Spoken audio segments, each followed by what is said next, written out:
Oh, baby, baby, baby. What a week in professional wrestling it has been. We've had title changes galore. And if you haven't been able to keep up with all the madness, well, don't you worry. The boys here at Off the Mat have got you covered. Welcome to another episode of Off the Mat. I am Matt. With me, as always, we got Dirty Dom Tober, the dirtiest player in the game.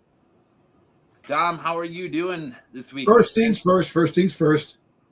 I like to pay respect due to you. Oh, I mean, I tip my cap, my make-believe. Well, I have no cap on me, but make-believe cap off, this and that. You called it, and I was determined. I don't like to say I told you so, but I know, I but told you so. But you know what? The whole thing is that is kind of crazy how they did that. And you know what's funny? When the night began, Sami Zayn is no longer the WWE Champion. But the funny thing is, when that first started, when the night first started, and we knew that was going to happen. Oh, going to get somebody? I said, he goes, I'll get a match somewhere fall out of the sky. It was so telegraphed, man. And that's where we're going to start tonight. We're going to start with the 9-day title reign of Sami Zayn and CM Punk's return to be crowned WWE Champion in Chicago, giving us a complete, just replay of him winning the title there against John Cena, full on with the kiss goodbye, putting the title in the refrigerator. 9 days. I told you, Sami Zayn, WWE does not view Sami Zayn as a draw. There was no way they were going to go into their second biggest show of the year in SummerSlam and have with Sami Zayn as the champion. He doesn't sell tickets. His name on the marquee is not a big money name. It's not a title mover. But the fact is, they have to friggin' do a needle mover, because all these guys that are in the back, you can't just have select few that put friggin' asses in seats. You got to make stars out of other people. They hold people back. It's unfortunate, but this is the MO of the WWE. They hold people back on opportunities. The women's division, the men's division, every division they friggin' have. It's absurd. We all know you have the legends of John Cena. You got CM Punk. You got The Rock. You got Stone Cold. But I actually think in the Attitude Era, we had more people that put asses in seats when the belt changed hands. If it was Chris Jericho, if it was The Undertaker, if it was The Rock, Stone Cold, Mankind. But why can't this be now? Why can't we get other players to really move that needle and put asses in seats? Because everybody that can do that has either been asked to take a pay cut or released. And we're going to talk about Sheamus later, but we saw with Sheamus on Sunday, we pretty much got a good glimpse of what TKO is going to do with aging veterans now. And the other part, too, is that in the Attitude Era, we talk about this ad nauseum. I feel like the Attitude Era, what was prevalent that's not now? Your mid-card scene. So I don't think it was that there was a lot of guys, because really the Attitude Era, who are your top guys? Undertaker, Stone Cold Steve Austin, The Rock, Chris Benoit. Those were your top guys, your Triple H's, your Shawn Michaels. But at the same time, your mid-card was very prevalent and established. So your mid-card could carry a show to where your main title picture didn't have to carry as much. We don't have that now. Right now, our mid-card is essentially non-existent. What's that? The tag team division in the Attitude Era was awesome. Yeah. Yes, the New Age Outlaws, the Road Warriors, Hardy Boys, the Hardys, Boys, the Dudleys, the Edge and Christian. Yeah, you had tag teams. You did. Your other divisions were strong, so your title picture, it wasn't as noticeable that you have the same revolving names around that main card. And now it's way more noticeable that you have all these same names are just circling and revolving around your main title picture, because that's all you care about. You don't give two shits about your mid card. We see that every week, because how many times has Penta defended the title? How many times has Trick Williams? Trick Williams hasn't defended the title except against Ricky Saints. So your mid card title, there's nothing there. So you're not building feuds. You're not building feuds that you need to build. You're not, because you're just trying to make generic stories from AI to try to get a story thing going, which makes no sense half the stories. And look, let me tell you, like I said, I understand it's a business like everything else.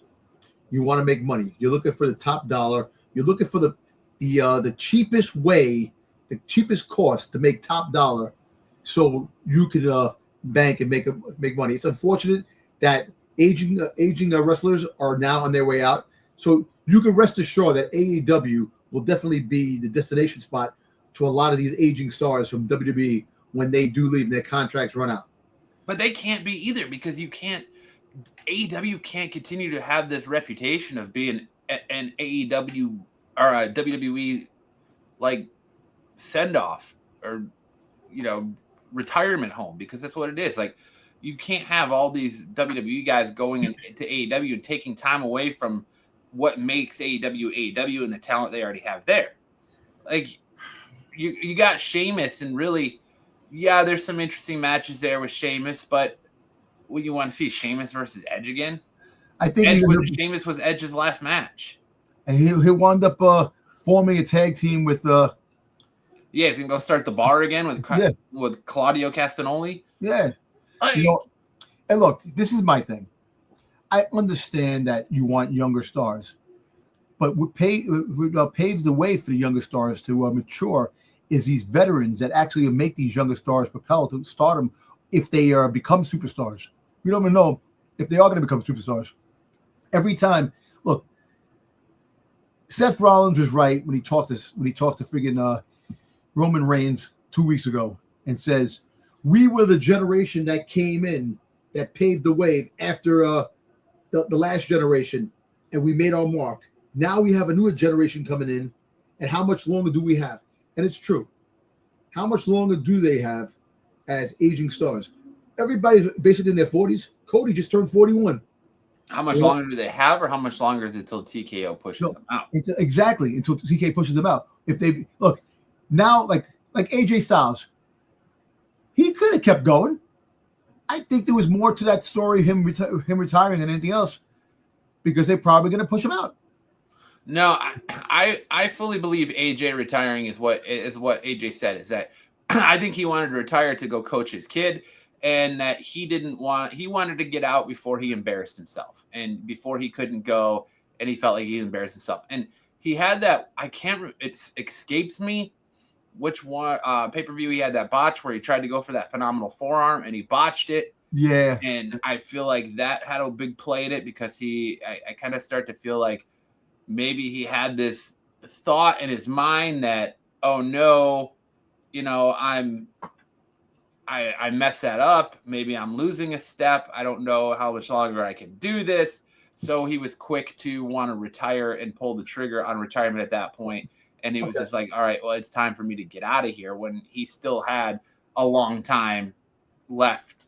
And I still think he's got a lot of gas in the tank, but I wouldn't be surprised if he comes out into the tag team match with his kid. His kid is, from what I heard, I think his kid's going to GCW, something like that. So yeah, she's going to his debut's coming up. I think I wouldn't be surprised if he comes out of retirement for a match for his kid, tag match or something like that. But let's talk Sami Zayn. Okay. Let's talk CM Punk. And let's talk just how crazy the IWC is. What's up with the comparisons of CM Punk to Hulk Hogan and The Rock now? Just because CM Punk came back and won the title. This was always going to happen, no matter who it was. We knew this was going to happen. Well, we knew that something. We didn't know that Cody Rhodes was going to get knocked out by Gunther and not able to participate in the match. Once that happened, you knew the floodgates were open for CM Punk to come back and CM Punk to fight Sami Zayn, which I'm going to talk about a couple of things a little bit later about the. Well, you knew the floodgates were open for that before that even happened, because we've been talking about it for a week now. I told you last week that Sami Zayn that this was going to happen. I knew this was going to happen. We didn't know that the CM Punk. I thought that CM Punk was going to cost Cody Rhodes the title. I thought that Cody Rhodes was going to do something that wasn't Cody Rhodes-ish. and CM Punk was going to call him out on it, and then it was going to cost him the match, and then cause the feud between Cody Rhodes and CM Punk. They had to because Triple H is all about booking for the moment. Last week when Cody Rhodes beat Jey Uso in that number one contenders match, they had so many dislikes. They had to pivot, and their pivot was, okay, well, we put the belt back on Cody after 9 days, and people go absolutely ape shit and trash us and throw a fit online, or we pivot and we put the belt on Punk. We still get the same result we want with those two in the main event at SummerSlam. And now I'm on board with you now from what you said last week, that I think maybe with the way they did it, it's going to more so be a triple threat match. Yeah. But it's given them the same result they wanted, just a different person carrying the championship. And look, this is my thing. I totally think that that I know that they're scared there in creative, that they're worried about the dislikes and worried about what the fandom is gonna think. Yes, hometown, and was it me, or I just wasn't seeing the crowd? Was the crowd loud enough for CM Punk, or it was below the standards of what? Oh, dude, I thought they were rocking. So they were rocking, but they were loud all night long with the CM Punk chants. Like the minute Cody got attacked, it started, and it never let up all night long. Well, as soon as Seth Rollins came out, that the chants were coming. It was like every time somebody came out, the chants of CM Punk. I understand that, but I thought it maybe was a little lower than expectations of the sound, But I feel like Rollins cut an absolute horse turd of a promo there too, and LA Knight saved his ass. I know. LA Knight was great. Brother, let's get the same haircut, brother, and let's get the same beards, brother. Listen, you got to give this man a freaking goddamn opportunity to win something, man. He is definitely. His promos are becoming good, really great, and he's coming out. And I know it's going to be a freaking Solo Sikoa and freaking LA Knight versus the Usos. That's what's aiming for SummerSlam. That's basically going to be the match there. Yep. But you got to give this guy his just desserts, man. And people need to stop. Like, yeah, Sami had a 9-day title run, but what you're not seeing is that now forevermore, Sami Zayn goes down in the history books as a WWE champion. If you're in WWE and you want to go down in the history books as a WWE champion, if Triple H comes to you and says, hey, look, we're going to book you for a short title reign. All right, you're going to be a transitional champion, but you're going to get the title. We're going to give you a moment. Are you going to tell him no? Of course not. No. You're going to say, okay, sweet, thanks. And I feel like if we weren't heading into SummerSlam, like if the next pay-per-view was maybe Money in the Bank, or if the next pay-per-view was Survivor Series or WrestlePalooza or anything like that, maybe Sami Zayn keeps that belt for a little bit longer. But they don't see Sami Zayn as a big seller on the marquee. Let me ask you a I'm question. not going to sit here and say Triple H is mad at Sami Zayn. Triple H doesn't believe in Sami Zayn. They don't see value in Sami Zayn. That's not it. It's just people aren't going to pay money to see Sami Zayn as the WWE champion. But let me ask you an important question now. Sure. Do we have Sami winning the Royal Rumble in Saudi Arabia next year and winning a championship again in the near future? Yes, but I'll tell you who it's going to be against. Kevin Owens. Yes. I really think that Kevin Owens is coming back. WWE knows where Kevin Owens is. They know Kevin Owens is coming back. I think we're going to get Kevin Owens versus CM Punk at, I would say, a Royal Rumble. I think maybe we get Kevin Owens versus CM Punk at Royal Rumble. I think maybe Kevin Owens beats CM Punk if Sami Zayn wins the Royal Rumble, and then we're going to get Sami versus Kevin in Saudi Arabia for the WWE Championship. I could see it happening. If not, then I think that gets pushed and we get CM Punk versus Kevin Owens at WrestleMania in Saudi Arabia. Okay. I could see it plain as day. I think that's WWE's next move is Kevin Owens versus after we're done with CM Punk versus Cody Rhodes. That's their next move is going to be Kevin Owens versus CM Punk. Yeah.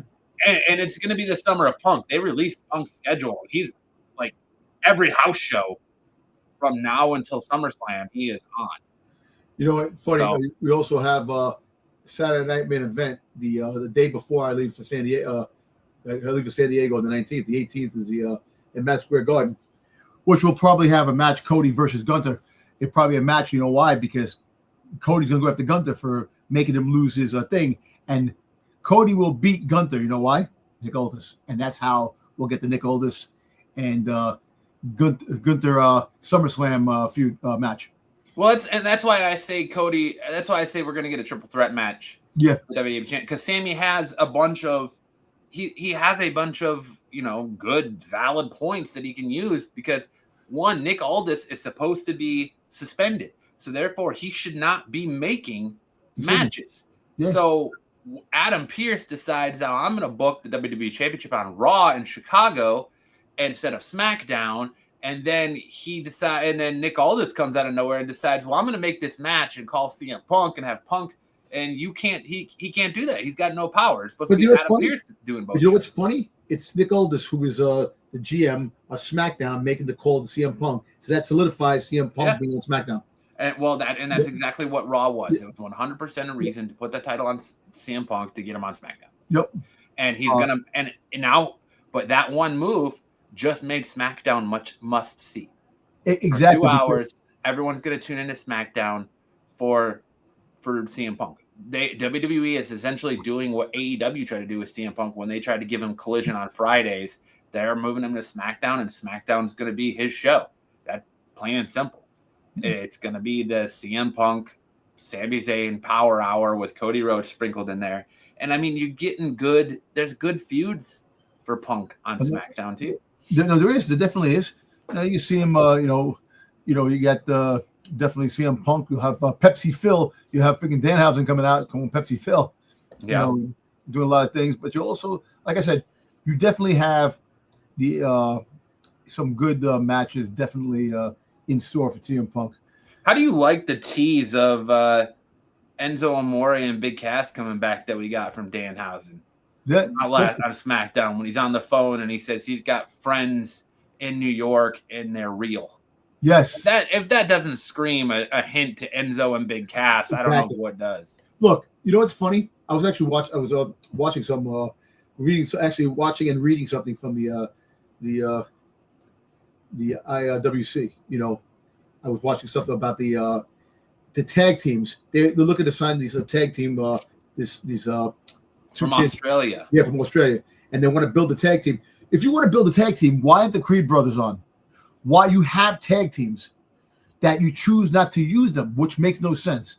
But you want to sign another tag team to bring them and have them, to try to build up the tag team division. You have tag teams. Instead of making R-Truth and why let the Motor City Machine Guns go? Exactly. So obviously you messed up. You messed up letting the Motor City Machine Guns go. You broke up Ciampa and what's his name? Gargano. Gargano. Now you got Gargano laying comatose in the background. He's just going to be a vegetable until the day his contract is up. Dude, I saw the video. I sent you the video with him at FanFest taking pictures playing. It's so stupid. That's what I showed that to my wife. I go, how pissed off would you be if you paid all this money to go to Fanatics Fest and all this money to get picture with this dude and he's just laying on a table? It's stupid. And then you wonder why the product is such shit. And WWE's like, we don't give a fuck. You assholes will come pay for this because you literally got assholes out there paying for a picture of a dude laying on a table. I'll plank. Yeah, fucking come pay me $40 a photo. I'll lay on a fucking table for you. But see, and I'll even do it face down, ass up. And that's why I laugh at the fact that You want to build your tag team division up, and you're doing that. But anyway, like I said, but they have to really sit back and really readjust a lot of the ideas that they have, because there's a lot of stuff that definitely is clicking and not clicking, and I think there's a lot more not clicking. And you're letting people go, like you're letting Sheamus go because you wanted to take a pay cut. Of course, he's going to refuse.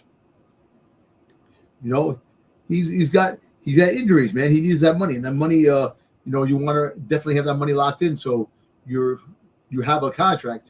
Hey, look, like I said, you try to make moves.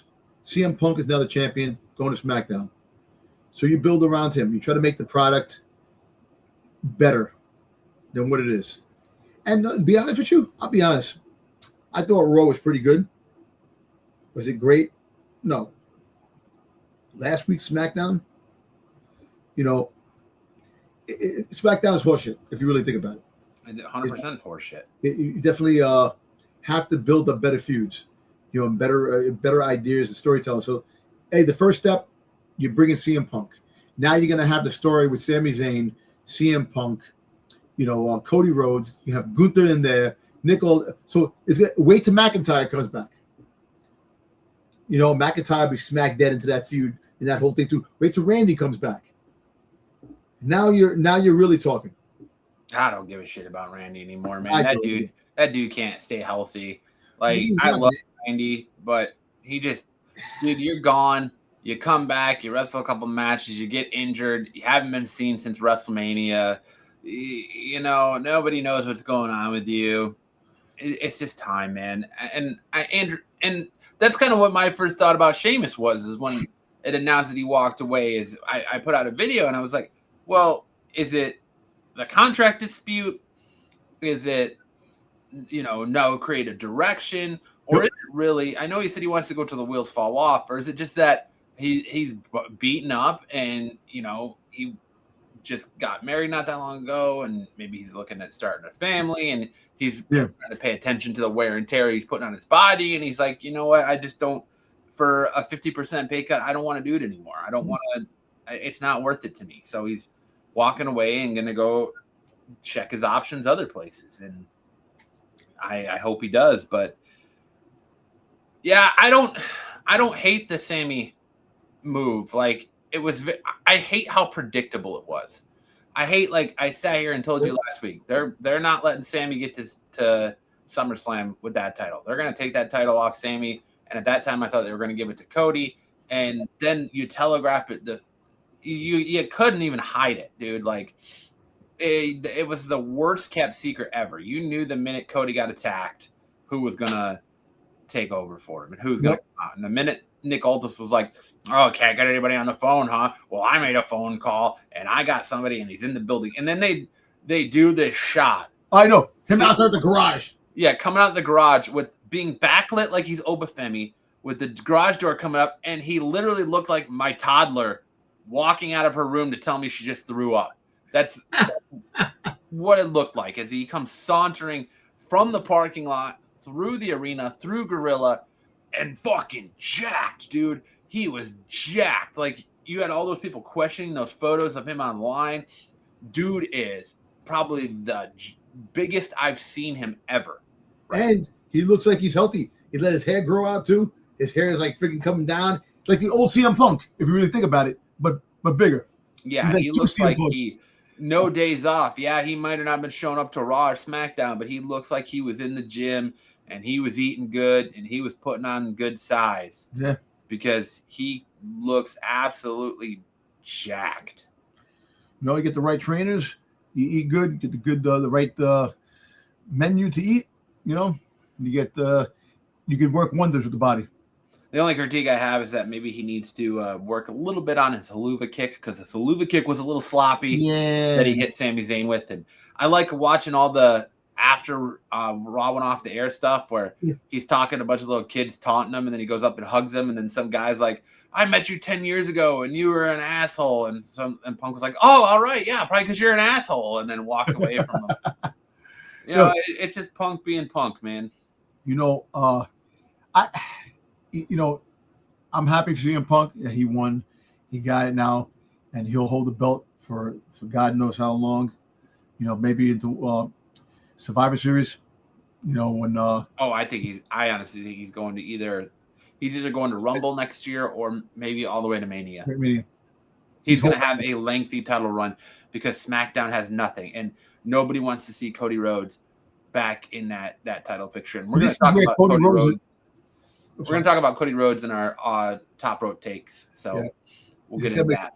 And look, like I say, you know, and now, like I said, with the brand split, you know, the brand is not split anymore. You can have multiple things happen, angles going back and forth.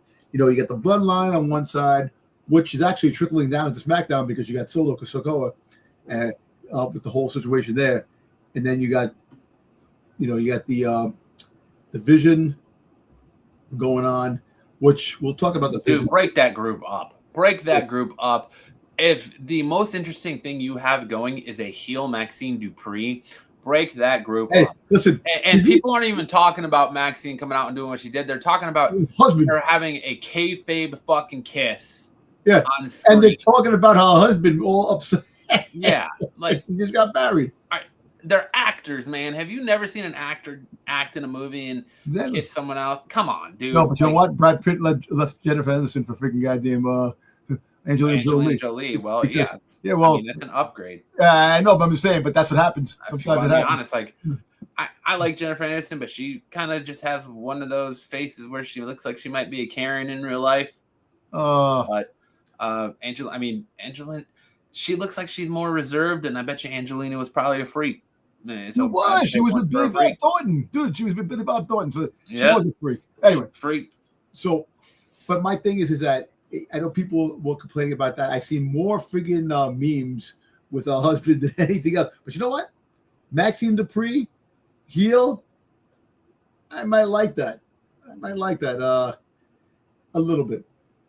With the badass woman coming out and do her thing. We'll have to see. I have a feeling it's going to turn into Tozawa versus Tozawa and Otis versus the Vision for a little bit, yeah. And then it's gonna bring in friggin' what's his name? Oh Jesus Christ. Dude, I'm drawing a blank. Americano. What's his name? El Grande Americano? Yeah. Ludwig Kaiser? No. Oh, Chad Gable? Chad Gable. I'm sorry, I can't even freaking think of Chad Gable. I'm freaking I'm losing my mind. Yeah, Chad Gable's gonna wind up having some fights with the Vision. That's gonna happen next. But hey, look, he's winning that gauntlet match, or he's winning that match next week to be the number one contender. It's gonna come down to him and Ethan Page. IC title. Him and Ethan Page are gonna fight, and he's gonna win the IC title. He's gonna because they're gonna give it to Chad Gable because he deserves it because he missed out on the opportunities when Gunther had it. So they're gonna give it to him. They're gonna finish that story off, and then you're gonna have the rivalry between him and Ethan Page. Ethan Page is eventually gonna win it down the road. You know, projectile him to the main event picture too. Like Chad Gable showed you with the Max versus Mask, El Grande Americano, something. If you give him something, he can run with it. He needs to be up there going against Roman Reigns, you know, up there in that main event picture for sure. After a nice little IC title run, I think. And look, if that's an indication how good the storyline is, you see Damian Priest is now part of AAA now, which that he's there and is going to make him a bigger star. And look, let me tell you something. One thing about AAA is wild because, dude, they love their wrestlers, and they're very passionate. And so, if you put in a good storyline, you know, so that means that I think eventually Damian Priest is going to lose the belt. I know that AAA is not connected to the overall picture, but I think there is some connections that are going to be in the main. That's roster. A lot of travel too, man. To go from wherever SmackDown is Friday night to flying to wherever AAA is Saturday night. That's a lot of travel. That is a lot of travel. But I think too, his girlfriend Lola Vice is pulling double duty. So WWE likes to try and keep those couples together. So it makes sense to have him pull double duty like that. And you know, he is Puerto Rican, so he kind of fits the mold. And Undertaker likes him. I think Undertaker will do great things with him. Yeah. The AAA product is very exciting right now. It's definitely worth keeping an eye on. And obviously they're showing people that airing your product on Netflix, or not Netflix, on YouTube is lucrative and can draw, because now we're hearing that House of Glory, who was on Triller TV, is now their next big pay-per-view is going to be on YouTube, and they're talking about doing more of their pay-per-views on YouTube. So AAA is drawing people on YouTube, and I think other promotions are seeing that. Well, you gotta see this. YouTube is big because the influencers on YouTube, and the people who promote a lot of stuff, like the the Logan Pauls and stuff like that, that actually made YouTube a platform. If you really think about it, So, like I said, AAA is getting exciting because they're mixing up wrestlers and bringing all these different elements into the fold, which I actually like. Will I start watching more AAA? Yeah, of course, because AAA looks like it's going to be exciting. So we'll see. Probably, but anyway, back to the whole Sami thing and CM Punk thing. It's going to be interesting. Like 9 days is equivalent to, was it the 1 minute this guy won? Remember they had the rest of the episode of Raw where he had the match, and one of the matches that they lost like in a minute. Was it Kurt Angle? Kurt Angle lost the match or something like that? I mean, you say that, and my mind automatically goes to Kofi Kingston getting absolutely dominated by Brock Lesnar in 15 seconds. Yeah, that's where my mind goes right to when you're talking about that. Yeah, but why is it doing that? I don't want that. All right, well, let's get into our top row takes, shall we? And top row takes are why is it doing this? Just give me a jeez Louise. Kicking you out. There we go. Top row takes are, we put 2 minutes on the clock, and they are our top 5 news stories in professional wrestling today. We give our thoughts about them. And kicking us off, we're going to start with Sheamus' WWE exit may reveal TKO's approach to veteran talent, where they don't see aging veterans as really, they're kind of taking the WWE, or not WWE, but NFL approach here, where they see aging veterans and stars maybe aren't worth it if they've lost a step, very injury prone, don't draw, or they're going to just let them go or ask them to take a pay cut. I gave my in-depth opinions on Sheamus and his release. So, Dom, go ahead and tell us, what's your thoughts on Sheamus walking away from WWE? You know what? He should, because he did a lot. The unfortunate thing is that he may never become a freaking Grand Slam champion, because he still needs the Intercontinental Championship, and it's unfortunate that you're going to walk away with that. You see, and that's the thing. That should be able to be a draw right there. Have him the countdown trying to get this Intercontinental Championship. Give him the money, have him win, and then you figure out what to do with him later on. But I think the approach, it stinks, but I understand where they're coming from. They want young talent. They want young talent that's going to be exciting, that can draw. Hey, look, Sheamus draws. He draws crowds. He's a good champion. He's great on the mic. He has a good demeanor about himself. Unfortunately, injuries, slow you down. But that's the cost of many years of getting hit, freaking body slammed, and freaking thrown to the wall, thrown off the top of the rafters. It's one of those things, and it's part of it. What is he, like 40? He's like 45 years old. How old is Sheamus now? Yeah, I think he's in his 40s. He's in his 40s. But it's a shame, look, nobody wants to take a pay cut. In this day and age, pay cuts, especially when you still feel like you can perform at the top of your cards. Yeah, Sheamus is 48. You still feel like you can perform. You still feel like you got it. You still feel like you can go. But, and I mean, when it comes to Sheamus, like, it's weird. It's a weird situation because he just announced in Chris Van Vliet back in the late part of 2024 that he signed a 5-year contract. So we're only 2 years into, or maybe a year and a half into that 5-year contract. Do they want to pay cut that contract? And, well, right, and it feels like they're going to avoid it because they could have easily added injury time onto that because he was out in injuries. But he removed all WWE stuff from his social media, and I believe WWE removed him and moved him to the alumni section, but they have not officially released him yet. He's not officially a free agent. No. He hasn't officially walked away. We don't know if he's going to have a non-compete. We don't know if WWE is just going to null and void his contract or what they're going to do with it.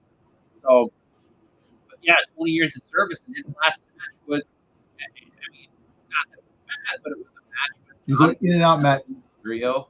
What's that? You went in and out. You were going in and out.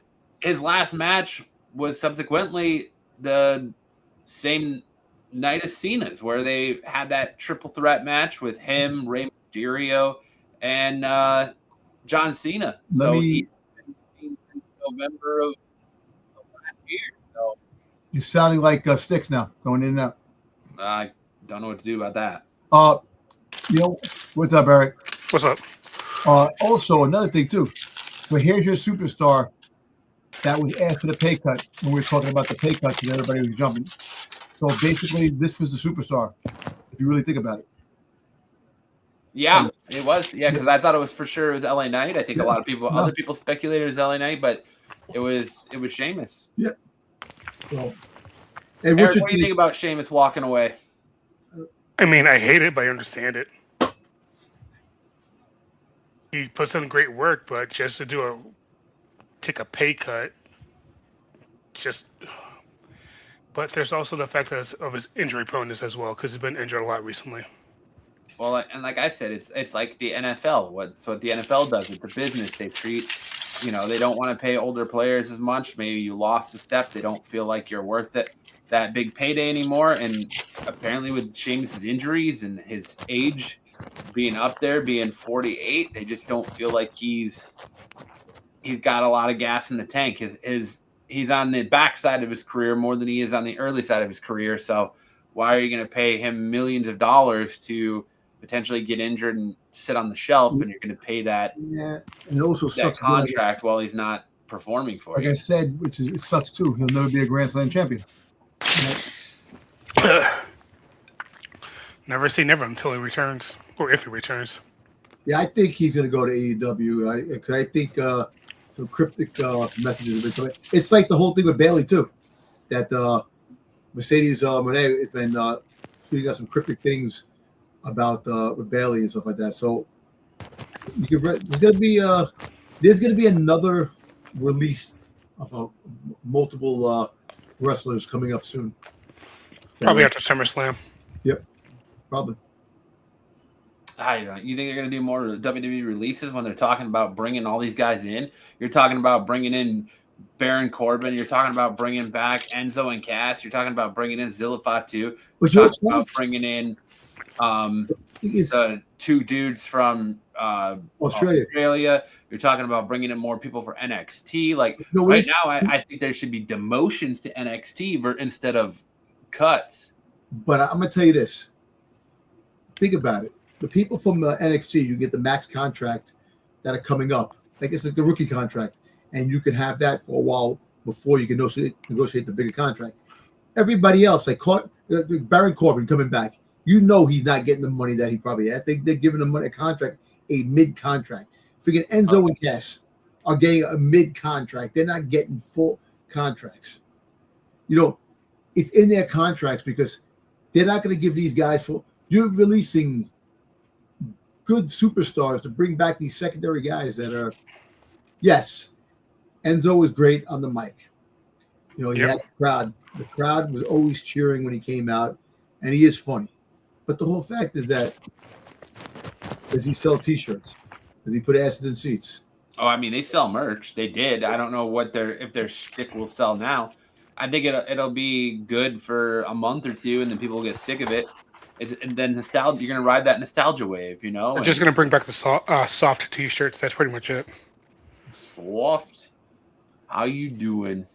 Remember he told if you freaking the Mrs. Wife, how you doing? I'll tell my wife how you doing. But don't forget, he wasn't really liked in the locker room. He wasn't. Roman Reigns kicked him out of the locker, kicked him off a bus. Yeah.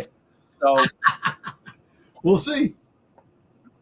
Hey, how different Enzo is compared to the real one.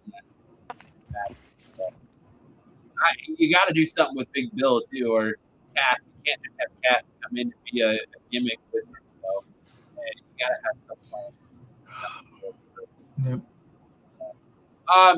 Moving on, WWE is being accused of robbing the ball with Braun Breaker, specifically from an interesting source from Jonathan. your mic is yeah. Your mic is so bad, Matt. My mic is bad. Yeah, there we go. You talking. That's better the way you're talking now, but it's in and out when you're talking. All right, let me bump it up and get closer to it. Then let me adjust something here. Yeah, when you came in closer, I started being better. All right. So, Braun Breaker is being accused, or WWE is being accused by Jonathan Coachman of all people on his 2-count show that WWE has dropped the ball with Braun Breaker. Subsequently, I mean, I see it. They were trying to give him a big push, and then all of a sudden it seems like they got this shiny new toy in Obafemi. 2 minutes on the clock. Do you guys believe that WWE has dropped the ball on Braun Breaker? Go ahead, Eric. Storyline wise, yes, because they don't have a sense of direction with him, with this whole him with the vision. Granted, they got the tag team titles back, but it's still. We know that they just did that because they're going to lose him to Enzo and Cass because they need to have him on a heel team and not a face team when those two come back. I'll believe it when I see it. Okay. It's just to be honest, it's the same thing with Street Profits. It's like they're in an eternal void with each other. Like there's no gaining ground with it. And I don't think bringing in Maxine is going to help anything with the vision. But with Braun Breaker himself, I think the whole feud with Seth, especially with his injury, just kind of killed the momentum. That's it. Yeah, that momentum was killed a long time ago when Seth got hurt. It took a long time for him to come back, and then when he came back, Breaker was out with that that injury. He had he was out for like 4 months, almost 5-6 months. So it kind of like never had that opportunity to kick off really good. Mm-hmm. Feud. So, hey, look, he's still going to be a Paul Heyman guy. He's still gonna. Paul Heyman is gonna. The vision, I think, is gonna be done. And I'm telling you that the whole thing was when Logan Paul comes back, Maxine Dupree is gonna be Maxine Dupree, Logan Paul, and Austin Theory. I don't even think Austin Theory is gonna get released. I think that they're gonna keep those two together, and it's gonna be like another modern day friggin' maximum male model type of thing, like I put out there a long time ago that they're gonna have something similar, but not like that. It's going to be that they're going to change who they are. They're going to change their when they leave the vision and become something else.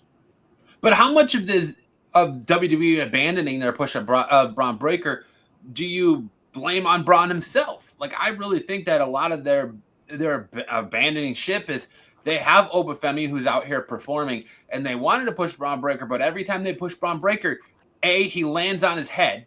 Yes. B, he botches a move, or C, he hurts himself. Yeah, that's it's the same thing with LA Knight though. He does the same exact thing, but LA Knight still gets a pop. LA Knight gets a pop, but he's getting no push. It's kind of the same thing with Braun Breaker. Braun Breaker is getting a pop, but he's getting no push. Braun Breaker was right there. He was fighting Seth Rollins for the World Heavyweight Championship. Like he fought CM Punk for the World Heavyweight Championship. He was right there. Yeah, I know. In the championship scene, and now it's like he's been demoted down to the tag team titles with the Vision because they don't trust him. He's coming back from that hernia injury. He's dropping himself on his head. He dropped Punk on his head. Like he's just not. I feel like a lot of his push being downgraded is self-inflicted. You have nobody else to look at than Braun Breaker and what he's doing in the ring. You do, but unfortunately, also the Vision as a whole was a disaster. injury after injury after injury after injury. You know, it kind of held it down. The storyline that he was being pushed in had to be on hold because this guy got hurt. Then the storylines pick it up again. All of a sudden, the other guy gets hurt. And then it was like a nonstop domino effect. Look, the best thing for the division now is to break up. But leave Braun Breaker as... He should be solo. He should be solo, but unless you have somebody talk on the mic for him. Exactly. You could have Paul Heyman come back later on. I think once Paul Heyman's finished with Brock, the full attention will definitely be on Breaker. But as of right now, for storyline purposes and gold purposes, you keep him with the belt for the time being. You the tag team championships and have that for the time being. And you build it up later on. And then later on, you have him face-to-face over Femi. You have him face Gunther. You have those type of matches down the road when they get ready. Because right now the storylines are stale. There's a lot of stale storylines. You're right. He is going to fight freaking Otis and freaking Cesaro. That's going to be the next, I guarantee, Saturday night event. You're going to have them fight them. That's going to be the match. Because you're going to have the Street Profits fighting them again at the SummerSlam. So man, don't even get me started on Saturday night event. I feel so bad for anybody paying for a ticket to go to that at Madison Square Garden, where your headliner match is Danhausen versus Jaden McDonough. Yeah, but you know what? You're gonna have Oh, and don't forget Paige and Brie Bella versus Fatal Influence for the women's tag team championship. Yeah. Wonder who's winning that one, man. I still think you're gonna get Cody Rhodes versus Gunther. And I told you that you're gonna get Cody Rhodes versus Gunther. And that's where Nick Aldis comes out and helps Cody Rhodes wins, beats Gunther. That's what Gunther freaking gets set up and finally has throws a match out for us. Or they're going to do Sami versus Cody for a number one contendership match at Saturday Night Main Event. No, you don't know. No, maybe they could do that. You know what? You definitely could do that if you want, but I doubt it. I don't think you're going to put Sami back in the whole picture again. Sami's going to become a crazy heel. Like, I don't think he's going to come here. I think that you're going to get Cody becoming the heel. So, hear me out. Because I think this might main event, Saturday's main event, just being a triple threat for the number one contendership. Of course, SummerSlam being Zayn, Rhodes, and Gunther. No, I think all signs are pointing to Gunther versus Nick Aldis at SummerSlam. I know. That's what I'm saying. With the addition, Aldis helping out whoever, either Sami Zayn or Cody Rhodes, that's going to set up the match for Gunther versus Aldis. I don't think you need that, though, because Sami already has a case to be made for why he deserves a rematch. Cody deserves a rematch because he fairly won his number one contendership match against Jey Uso, and he didn't get to do that because of Gunther. Sami has claim to that because Sami was supposed to fight Cody, and Nick Aldis, who is a suspended GM who should not be setting matches or making matches, is the one who set up that CM Punk versus Sami Zayn match. So he's got claims to get himself into that triple threat without having to face Cody Rhodes for that number one contendership. And to be all honesty, Cody Rhodes shouldn't have to have another match for it because he won the right fair and square. He would automatically get. Yeah. True. Hey, look, they can go many ways. They can freaking swerve us and freaking have something that you never expected. But the way things are going, you can probably expect it if you think about it. But back to Braun Breaker. Braun Breaker definitely, I think he is definitely going to be not pushed the way he was in the beginning right now. I think they're going to let him see how he does in other situations. Once he gets better and he builds more confidence to behind the scenes, he'll definitely get his chances again down the road. I think we just said it right there. Like, he's not getting a push. One, I'll be honest with you. Other than his size, I think his mic work sucks. I think his presentation sucks. I think he's boring. Like, he needs a real repackage, and he's not getting that in the Vision and Unbreakable Badass. It's a terrible shtick for him because clearly he's not, because he just fucking hurts himself constantly. So I think I think that's easy enough to explain why his push died. Between the injuries, his abilities in the ring, his lack of mic skills. Obafemi barely, he speaks English, but it's very, he's got a very thick accent, and he's out here with a good having good promos. No, the accent he has is not his real accent. It's not. He talks right. That's just the accent he uses for his character. His gimmick. Yeah, if you watch one of his Level Up interviews, you can hear his voice. Dude, he talks regular. Like Kofi Kingston wasn't Jamaican. Yeah, I know that. Yeah, I know, but it was Kofi Kingston had a terrible Jamaican accent. I know. That was funny when CM Punk came back and goes, what happened to your Jamaican accent? So I don't know. I'm not a Braun Breaker hater. I would just love to see him be repackaged. I think they're trying to package him too much like his dad and his uncle. They need to repackage him, give him something else, let him, kind of give him that Brock Lesnar treatment. Let Paul Heyman be his mouthpiece. You know what? And let the dude go. Listen. But when you have Obafemi who's coming out and can do everything you ask of him, why wouldn't you push Obafemi now over Brock? I'll tell you this. You know what? You're gonna probably say you're crazy. Probably would tell me crazy anyway. Have him go back with Baron Corbin and make the they're freaking the dogs. Have that. In NXT, they were freaking great when they were. I wouldn't be against that, honestly, because you got a dwindling tag division. So exactly, they also had good chemistry too. Exactly, and it was fun. It was every week. They were exciting at NXT. So I wouldn't drop the idea of them doing that again on the main roster. Knowing that Baron Corbin's coming back, and then you have him, then you have Enzo and Cass, and you have freaking the Street Profits, and then you're gonna have whoever else is gonna be. But they're gonna make him fucking Danhausen's puppet for the next 6 months, so he's gonna be Kornhausen. But all right, let's move on. Last night, AEW, we saw Kenny Omega winning the AEW Championship off of MJF at the AEW Beach Break, delivering one of the biggest moments of the year.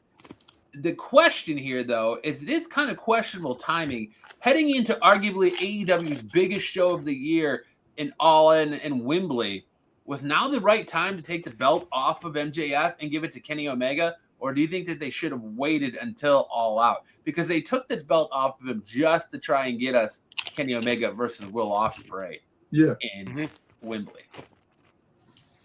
Not to mention, it just so happened to be 2 days after WWE pulled the trigger on putting the belt on CM Punk on a Monday Night Raw. So what do you guys think about that? Do you think that it was the right choice now to take that belt off MJF, or do you think they should have waited? And they did it like a week before they even have a pay-per-view. You want it to make the excitement because we all want to see Kenny Omega fight Will Ospreay. That's been in the minds of everybody for the longest time. Can they stay healthy? They were both injured. They were both out for a long period of time. You're finally getting a pretty much healthy Kenny Omega, and you're finally getting a pretty much healthy Will Ospreay. Put it together. Hey, look, MJF doesn't need the belt to be the man in AEW. I think MJF is better chasing the belt than with the belt. And we said that with the wrestler. He's a fantastic champion. No, he's a fantastic champion, but I think that he's that type of guy where he could be great without the belt and be great with the belt. So you say he's better with an edge? Yeah. So, but I can see why they want to do this, the excitement, because we're finally getting them going head to head, and look, you take the belt off MJF 45 days. So you give the belt to Kenny Omega. Do you take it off Kenny Omega and give it to Ospreay? Will Ospreay is winning this title at Wembley. Yes. Because then they're going to work towards the big match that everybody wants. And other than this is Will Ospreay versus MJF for that title. So, yeah, they're definitely going to have Will Ospreay take that belt off Kenny Omega. And it's going to be with Jon Moxley's help. Probably. Because they're trying to get him in the Death Riders. Yeah, that exactly. You're right. I feel like it was, it was definitely a response to WWE taking the belt off of MJF and putting it on Kenny Omega. of all people, a week before you have a pay-per-view, because I believe they have a pay-per-view coming up next week. You could have done it there, or 2 weeks or something like that. They could have done it there. I don't know why you do it now. I don't know where that leads, but I mean, all signs point to Will Ospreay in Wembley for that title. And, you know, I'm not surprised that AEW did it. I wouldn't have done it yet, but I wasn't surprised. Kenny looked bad in that match. Like, he looks like a shell of himself. And I'm sure that diverticulitis that he had or whatever has something to do with it, but he just doesn't look like the Kenny Omega of old. So who knows how many more years of Kenny Omega we have. So I guess he's going to pull that trigger on Kenny Omega versus Will Ospreay now while he can still go, instead of waiting down the line. And I actually thought the match was pretty damn good.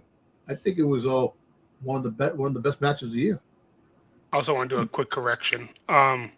So it is Redemption on July 26th, so 2 weeks from Saturday. Okay, yeah. 2 weeks then. I knew they had a pay-per-view coming up. So, but why? I mean, still, why not wait till then to take that belt off MJF and do MJF versus Kenny Omega? Why do it on some random Dynamite? Because it built the same week that CM Punk, who you have issue with, wins the WWE Championship. But you see, and that's the thing. It's all part of freaking viewership, and freaking goddamn coming on top of the better brand. It's the Monday Night Wars all over again. Yeah. Nah, there ain't no war here, my friends.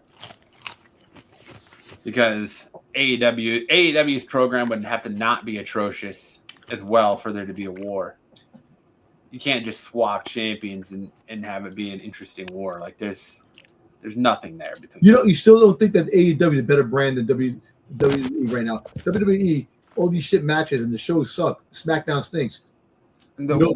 So what's the difference between AEW? Because AEW Dynamite, yeah, dude, AEW showed it. They put in an incredible show, one like a can't miss show.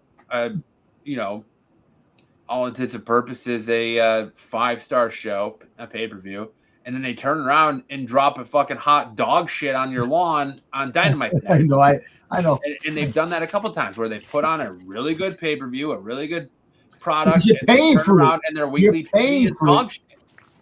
And the other shit is just regular basic TV. It doesn't matter. Your basic TV is what gets you from pay-per-view to pay-per-view. So I know it does, but you know what? In your basic TV, nobody's going to give a shit about your pay-per-view match. So why are you going to drop a hot dog turd on a lawn on a hot summer's day on Dynamite and then hope that people turn around and buy in for your $35 pay-per-view buy if you're a HBO Max subscriber?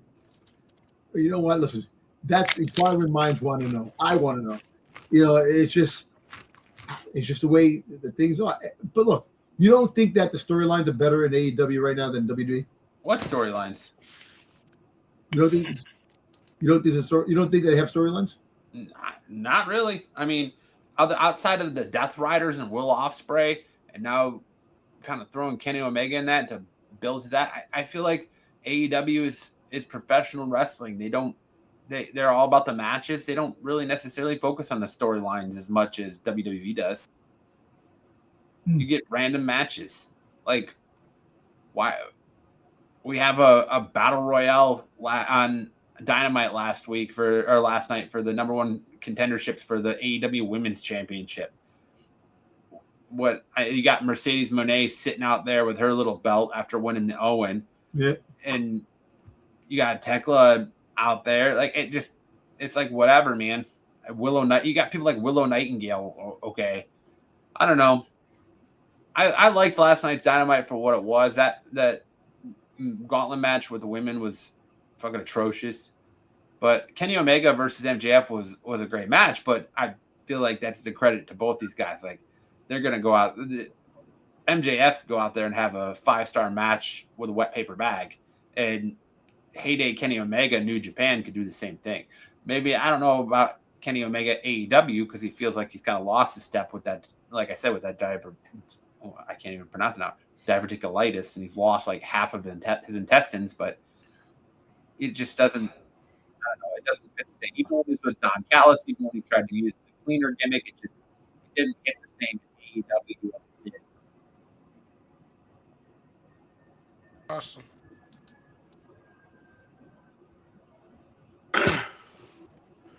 So I want to interject one question real quick before we go into the next one. What are you guys' opinion of WWE trying to go back to doing the same pay-per-views as AEW? Because last time it was Great American Bash with Forbidden Door. Then up next it's going to be AEW and NXT Heatwave going up against All In August 30th. Dude, that's not even a competition. I don't even know if you can compare that. AEW's pay-per-view should blow an NXT pay-per-view out of the water.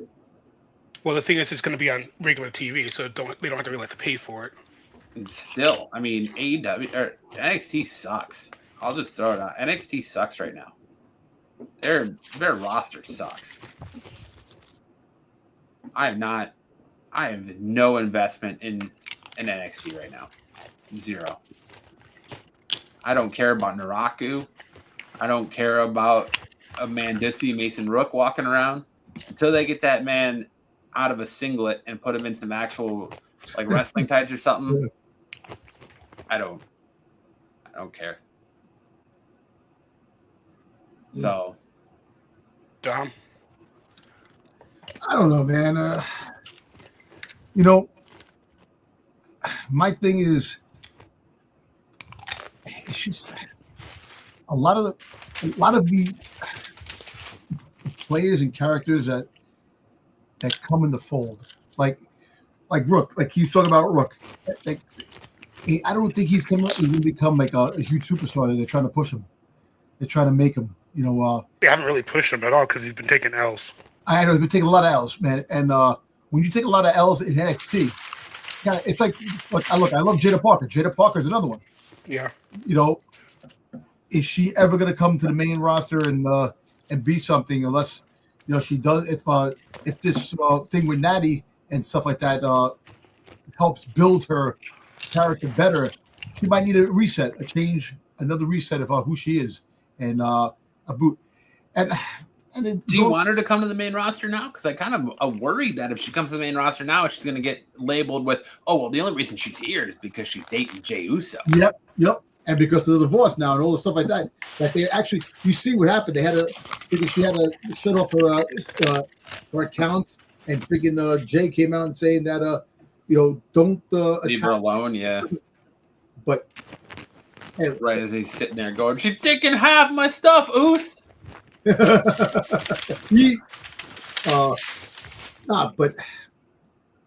I don't know, man. It's just like I said. I'm afraid of what's to come.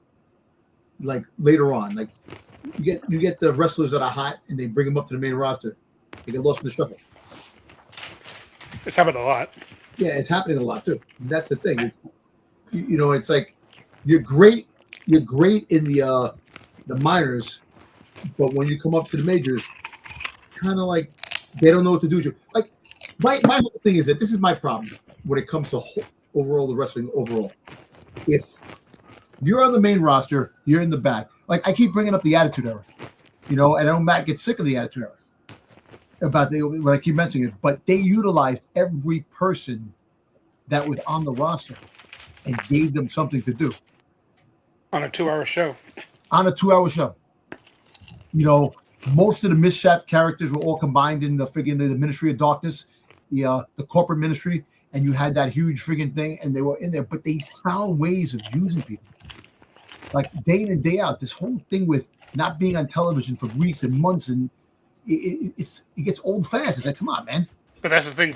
With the Attitude Era, they're oversaturated with factions, so. Yeah. And it's true. Well, and like I said to kick off the show, the Attitude Era was interesting because their mid-card title scene was much stronger. All their titles were strong.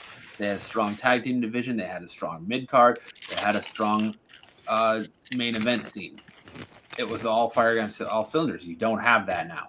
And I don't know. I don't know if, honestly, if I was Tony Khan and I was running AEW, I would look at it like WWE doesn't take you seriously because they are counter-programming you with essentially their developmental stuff, their third brand on what?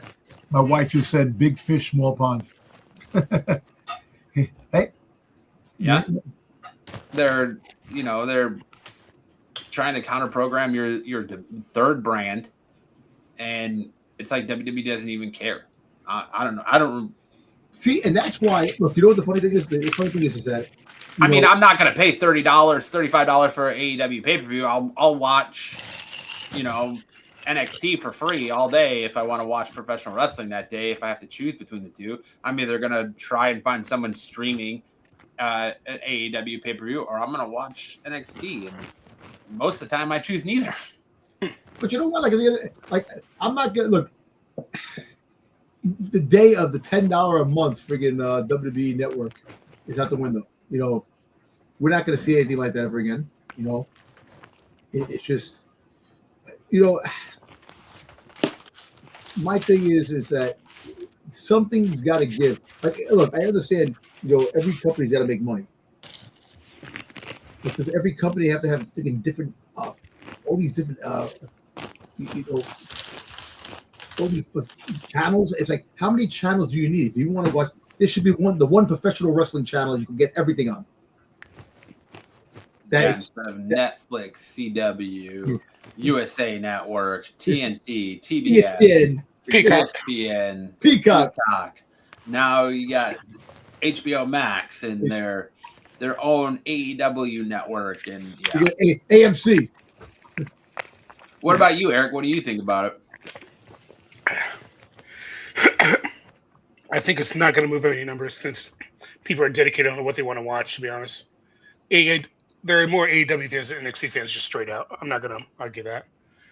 I know there are times when people might click off to see what's going on, but in the end, they're just going to go back to watching what they want to watch. But that's the problem, too, is that NXT's in a rebuilding phase. They don't have any big name stars. There's not really anybody there that's worth watching. So what's to deter you other than it being free on free TV to click off of AEW if you're paying for it to go watch NXT? Like, what really is exciting going on in NXT right now? And don't tell me it's Naraku and the Don, because that ain't it. No. To be honest, I've just been mostly focusing either on Dark State and Shake on Sugar's beef and Keanu Carver, because he can go through people, but I'm just, like I said, I'm pissed off that they kept feeding the EK Prosper, even though he could have won very cleanly and squashed them. I hate Dark State. I hate Dark State. Give me the Temu fucking Shield, man. Hey, speaking about Shield, you see what happened? They just released a new Shield merchandise. WWE.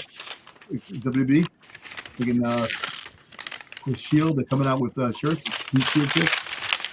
Interesting. Retro or what? Got to capitalize that Seth Rollins, Roman Reigns stuff, right? Well, I'll tell you this. I have something in Dirty Dog Sheets that we'll talk about later on, but it's just like, oh, yep. Moving on. With CM Punk winning the WWE title on Monday night, do we think it's finally time for Cody Rhodes to go heel? Because you can't have two faces on one show. You can't have two top faces in the company vying for the WWE title. Is it finally time for Cody Rhodes to fully go American Nightmare and go heel? 2 minutes on the clock. Go. You know what? He should. He should. Homelander. Homelander, exactly. Homelander, not fully heel, but Homelander. Questionable. Just somebody that just will do anything he has to get on top, but at the same time, it still has the pride and will help the next guy. But the whole fact is that you have somebody that he a little bit edgier. You need him to be edgier, not total heel. You need the heel. Like, I think Sami Zayn will definitely be heel down the road. Stuff you have Gunther, he's the ultimate heel.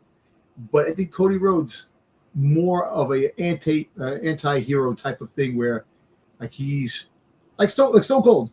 Stone Cold didn't give a shit about anybody. He would go in the ring and freaking goddamn stun everybody.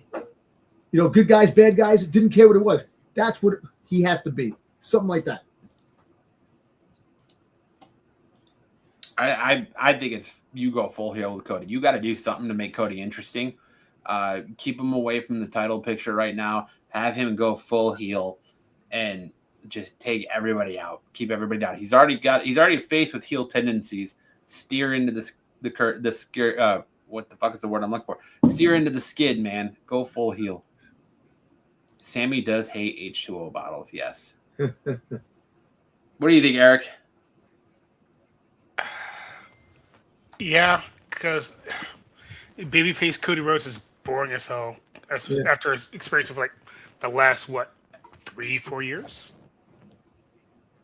Yeah, since he finished the story, he's been like not interesting anymore. And I'm a Cody Rhodes fan. He definitely needs to change up the persona. I wouldn't say gimmick, but change up the persona. Hey Eric, let me ask you a question. When he was heel in AEW, did you like that, Cody? You know what? Bullet Club Cody is the heel I want to see. New Japan heel Cody is the Cody I want to see. No, AEW Cody just felt forced to me. That's it. Not the vanity Cody.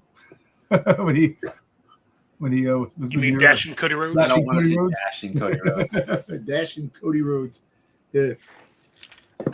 Put a bag on everybody's head.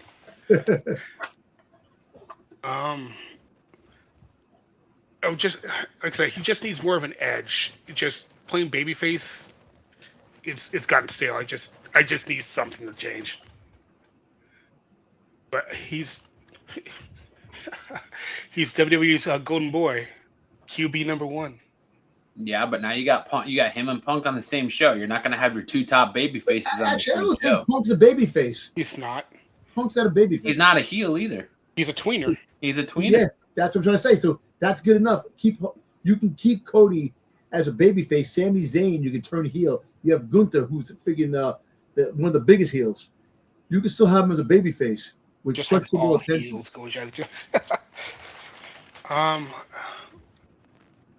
Unless Sammy kind of fully commits to the last real good guy and actually forces himself to be babyface, but with heel tendencies. That's all I can think of it. And put the Nightmare as the leader of the Judgment Day. Get out of here, Sticks. I'm going to put you in timeout, Sticks. Yeah, put him in timeout because that's the worst thing he ever said. Oh, I didn't mean to ban him. Damn. Damn, Sticks Boy was banned? I didn't mean to ban him. Right off the hammer. Damn, Sticks. I didn't mean to drop the hammer on you, Sticks. My bad. I just had to put you in timeout. The comments were removed. Damn. They're going to remove it if it got timed out too, so. Huh? They're going to get removed even if it got timed out too, so. Got you good, you fucker. Tell Sticks I'm sorry. Be at work and not here. Yeah. Sorry, Sticks. Sorry, Sticks. Sorry, you can't comment anymore, Sticks. Right there. I am the curse. I'll get you. I'll bring you back, Sticks. I'll unban you. I didn't mean to ban you. I just wanted to put him in timeout. No, but I like when he was doing when he was possessed in AEW, and he was talking about the WWE in AEW, talking about making the comments, with the Young Bucks. That's the kind of Cody you want. Yeah. What about if he puts a little black in his blonde hair and like little black streaks?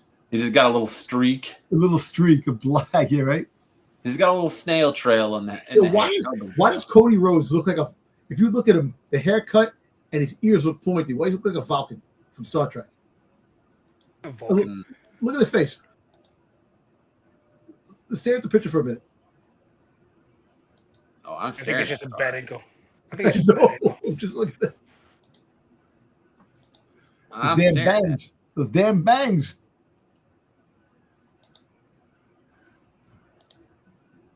I don't know. I think it's time. Make him go heel. It's been long overdue. Yeah. He's stale. He's stale as a fucking cracker.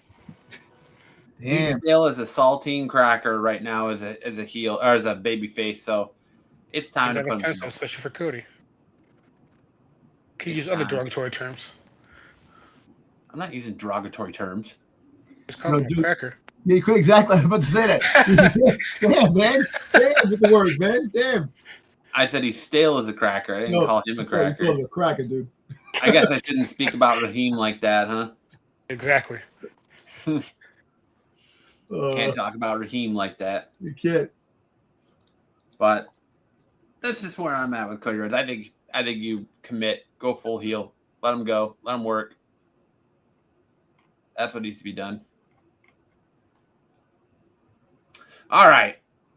Back to the AEW versus WWE question that Eric so eloquently I did not even know. Which world title picture is stronger right now? AEW's world title picture or WWE's world title picture?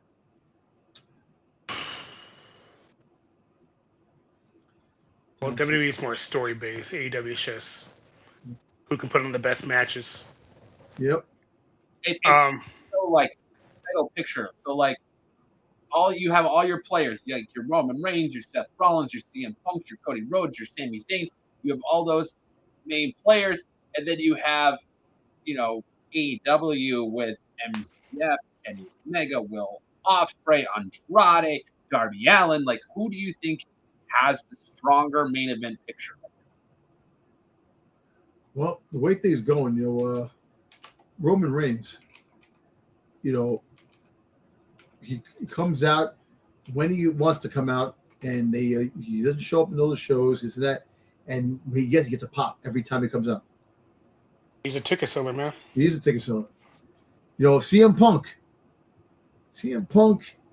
has a big following being champion.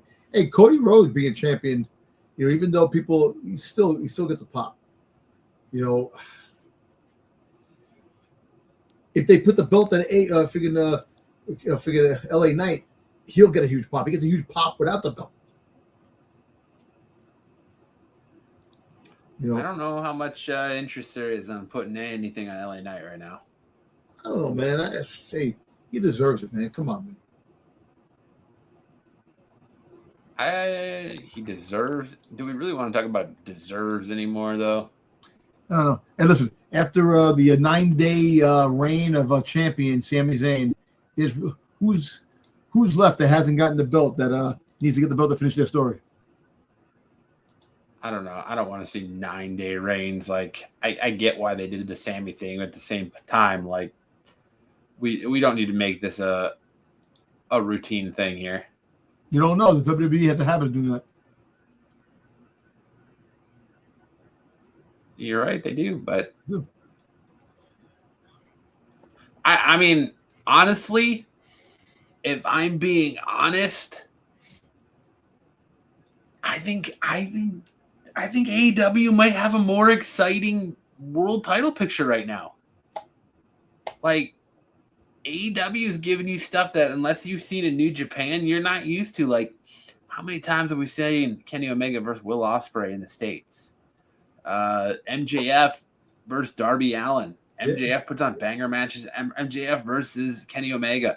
MJF versus Will Ospreay. MJF versus Andrade. Like, I'm more inclined to be excited by AEW's world title picture right now than WWE, because WWE just feels like regurgitated dog shit.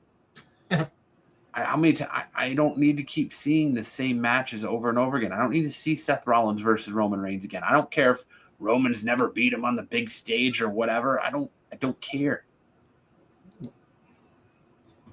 Like, is that wrong that I don't care? No, you're. And listen, I believe 100%.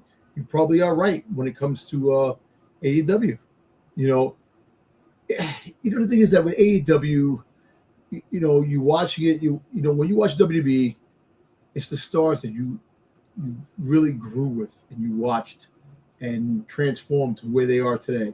AEW, it's you watch it and it's great, but the interest is more in the WWE than AEW. When you watch another wrestling publication, the WWE always has that mystique about it where you watch it. That's where you feel your best. You sit home, you watch that show.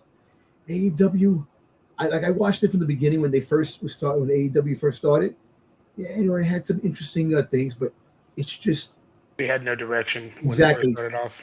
And watching WWE all my life, you feel comfortable. It's like the comfortable couch when you come home and sit down after a hard day work. You sit down, you watch WWE, and that's your home. You may not like the direction, the way things are going, but you're always going back to that. AEW, yes, they probably got the most exciting matches. They put on banger performances, And I watched the Darby Allin. I watched the freaking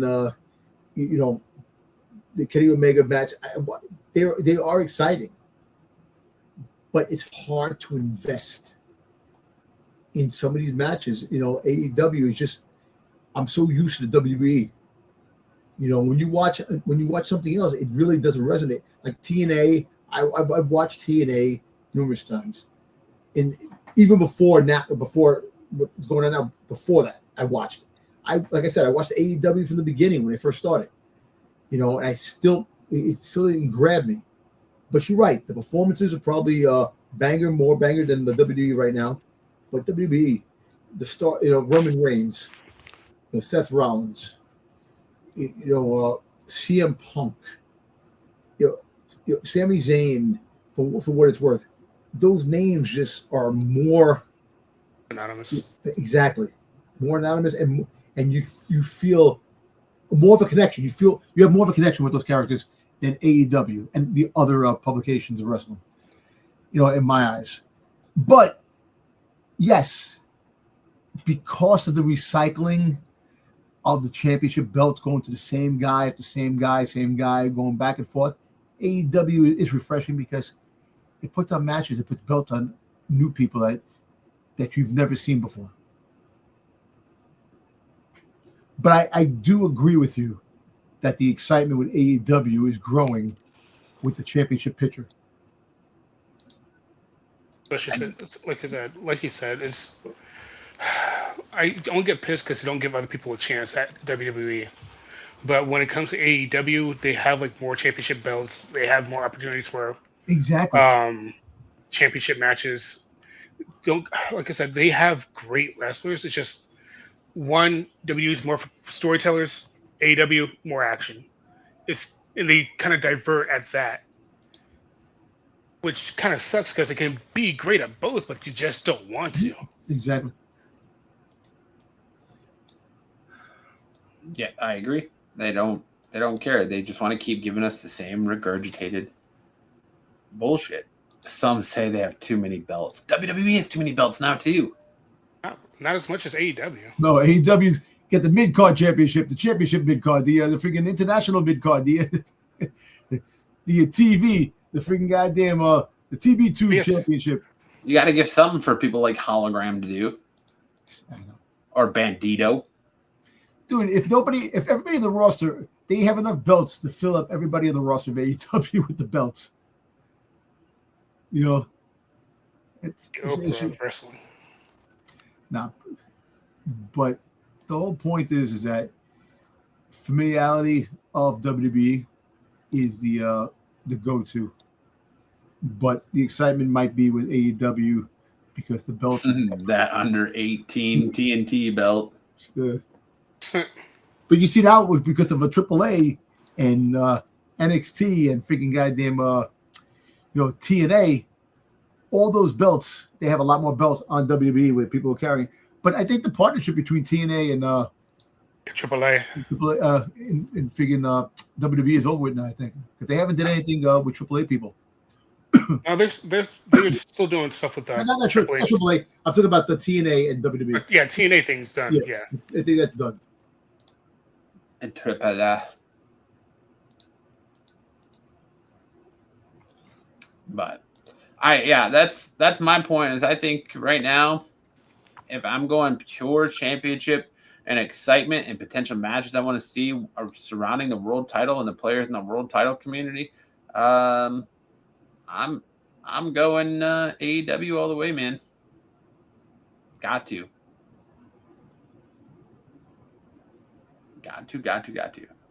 Damian Price is on AAA now. Yeah, I know. We talked about that. Exciting stuff. Yeah. And versus Vikingo might be a good ass match.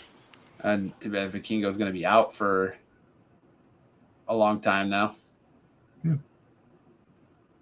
He'll be After back. knee surgery. But all right, that's all of our top rope takes there for this week. Now we're going to hand it over to the dirtiest player in the game, the man who's got his ear to the professional wrestling street. Hand it over to Dirty Dom for his Dirty Dom dirt sheets. All right. One of the first stories is that Jeff Jarrett came out and said he could buy TNA.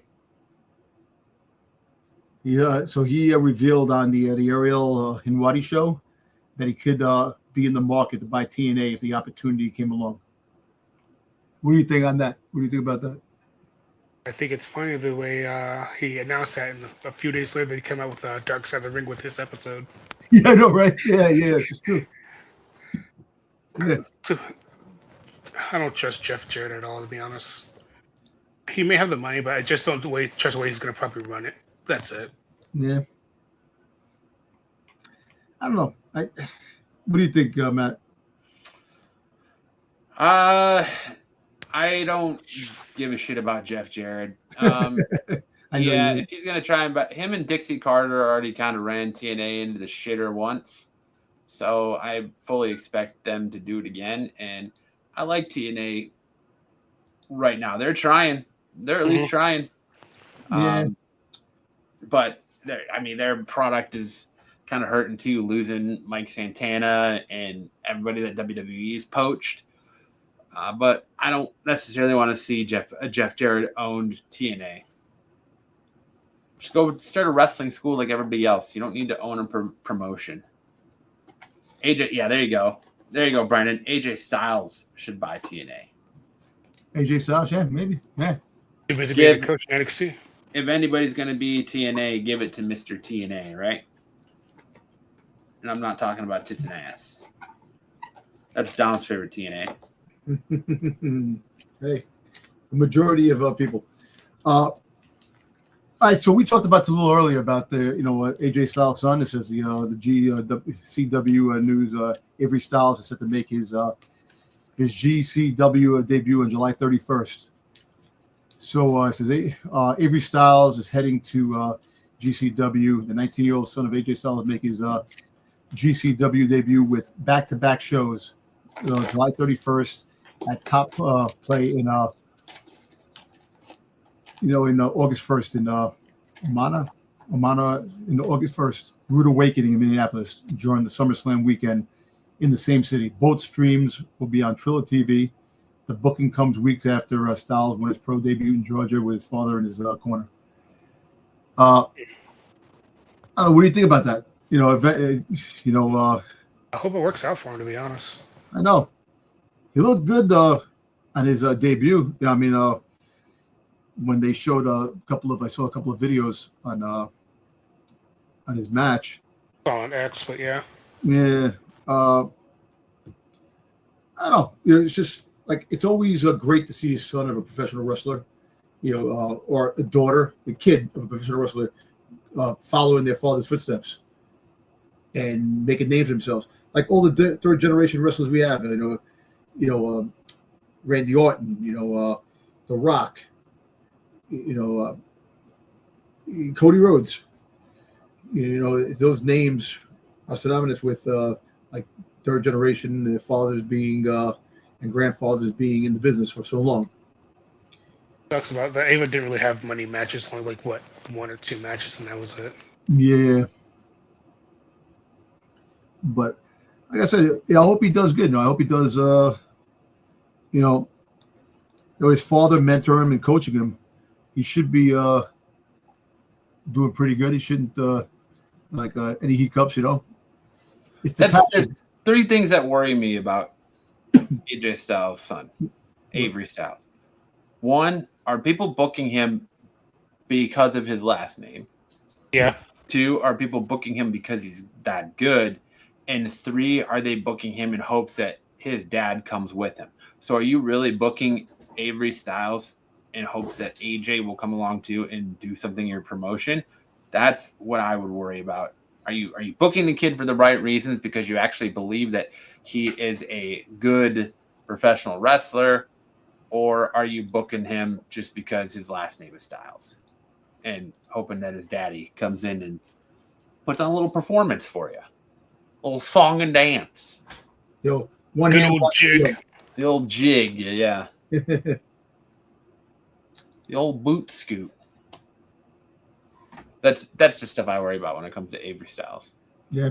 But I hope the kid has a great career. I'm just saying, like the third generation wrestlers and second generation wrestlers are, pretty good. It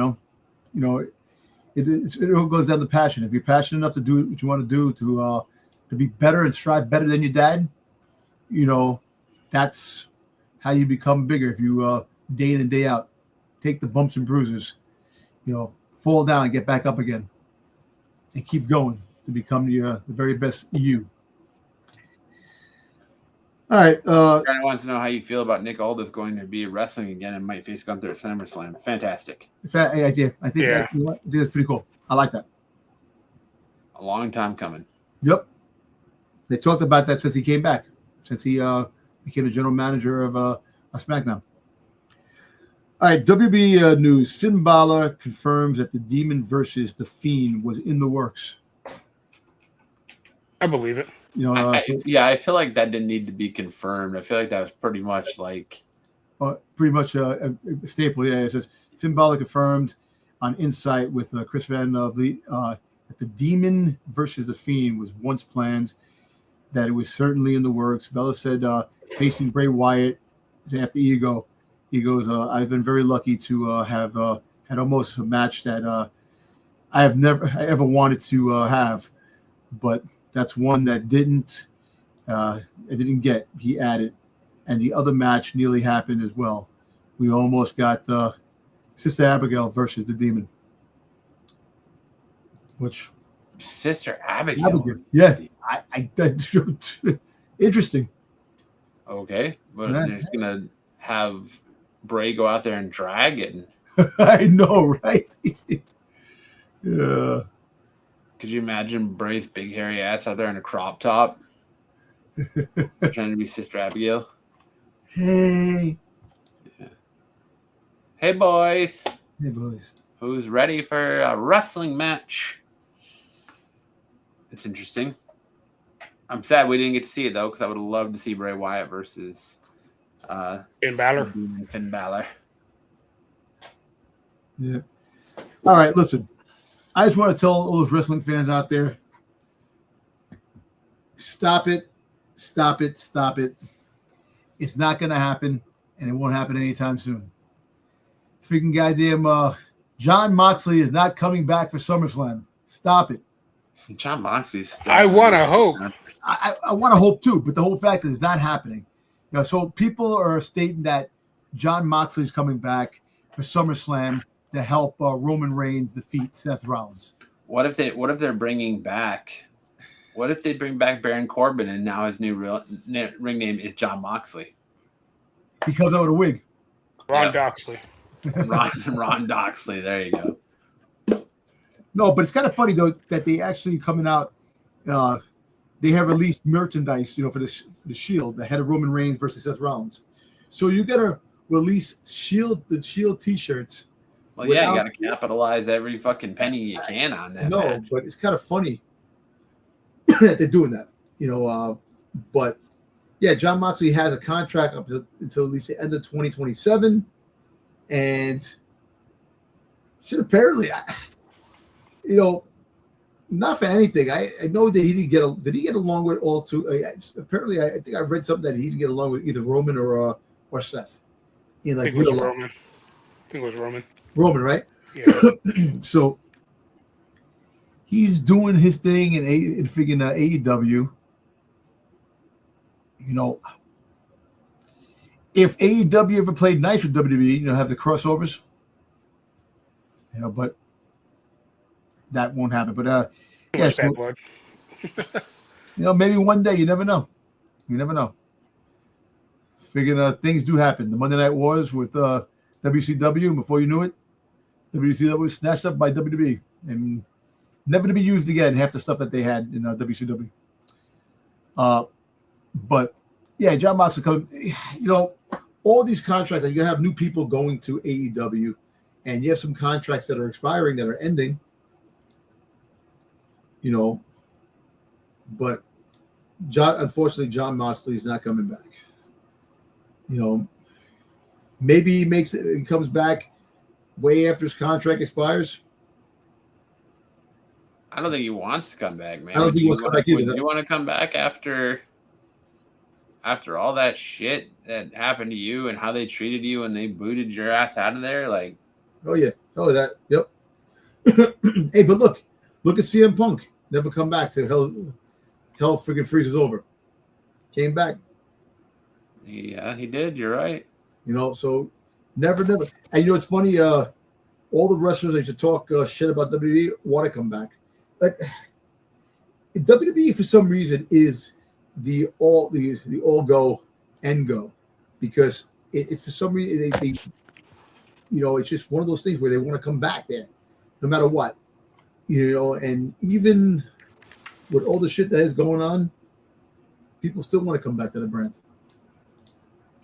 You know, it's like I said, something about the WWE, the mystique about it. You know, as bad as it gets, it's still the top of the heap for a lot of people to come back. Well, yeah, it's always going to be the top of the mountain. It's the moneymaker. It's where the money's to be made. Yeah. Before AEW came along, there was nobody else paying you WWE money. So, good decade or so. Yeah, I mean that 100% makes sense. Yeah.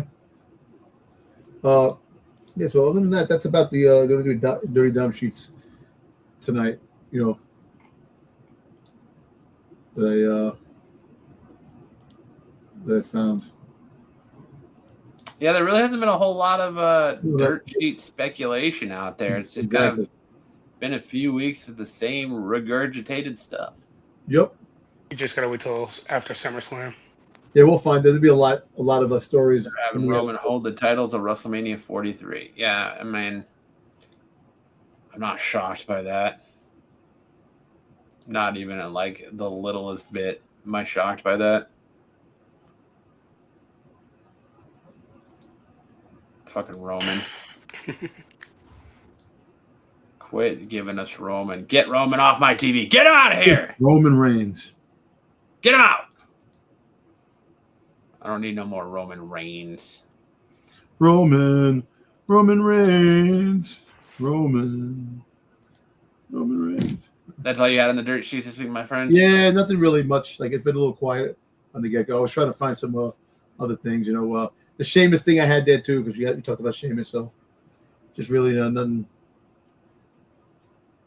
And I was going to say that when I brought it up, that Sheamus was the wrestler that they want the 50% pay cut from. You know, we said it before about that. So other than that, like I said, SummerSlam. That's SummerSlam. Yeah, SummerSlam. It's I did have okay. So let me see if I find it. I had something. While you're looking on that, Jungle Boy Jack Perry's contract was just up, and the rumor is that WWE had no interest in him. Do you believe that they had no? They have Danhausen. You believe they had no interest in Jungle Boy Jack Perry? You know why? That they had no interest because of CM Punk. Yes, that's the reason. You think Punk is the driving force between them not doing business with Jungle Boy Jack Perry? Oh yeah. You know, that's sad because I think WWE crowds would have loved to do the Yeah, too bad it's a copyright song though. I mean, Cult of Personality is too. Yeah, but CM Punk's paying for it though. I think WWE's paying for it. They can pay for it for but Jungle Boy Jack Perry too. So apparently there was a leaked list of the SummerSlam matches. The main events, yeah. Roman Reigns and Seth Rollins and Obafemi Brock Lesnar. Yeah. What do you think opens? What do you think is going to be your two matches on ESPN proper at SummerSlam? Oh shit. Once they announce more matches, I'll let you know. Yeah, because they haven't the Nick Aldis versus Ooh. Gunther will be an ESPN proper match. yeah. Yo, if they start tonight, you might get the Obafemi versus Brock Lesnar match. Open it up. No, that's main event.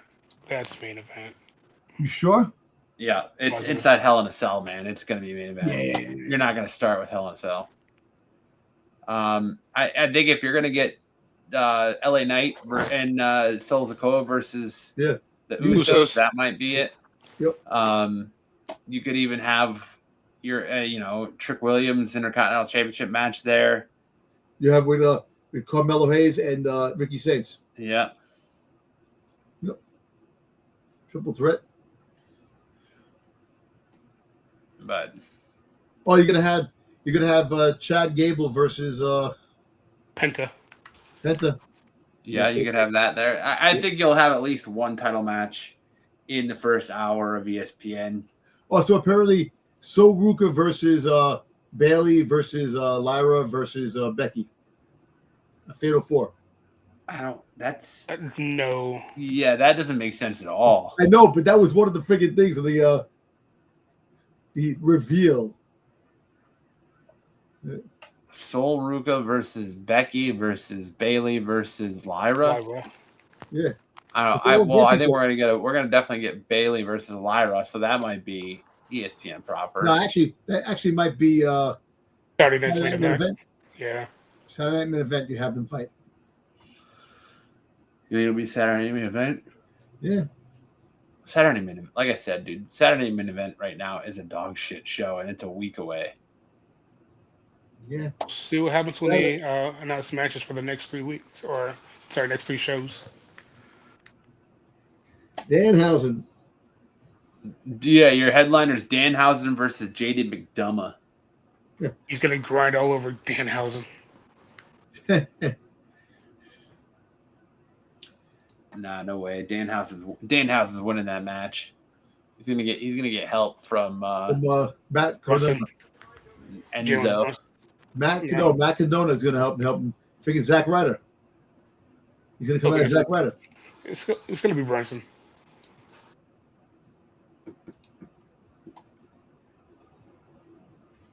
Are people stupid?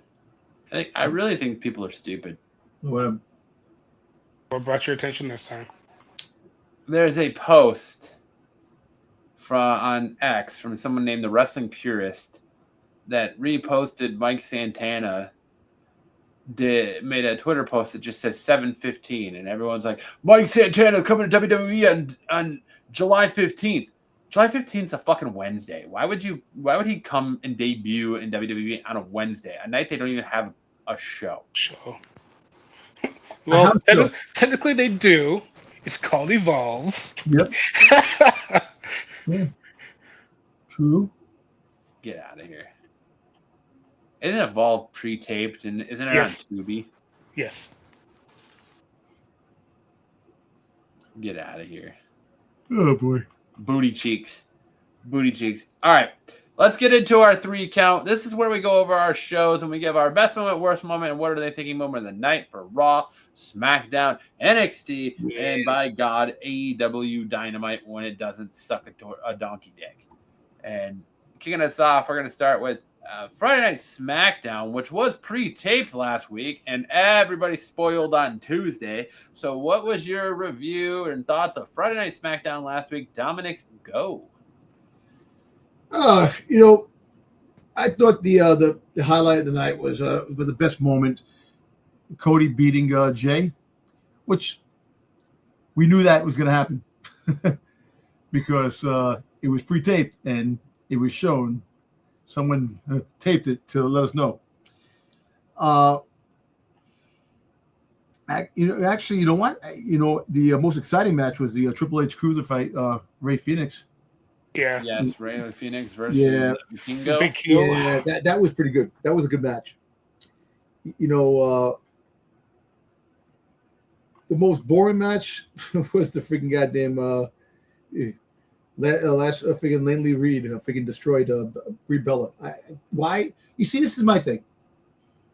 I know you have single matches, but nobody really cares about the women's championship right now.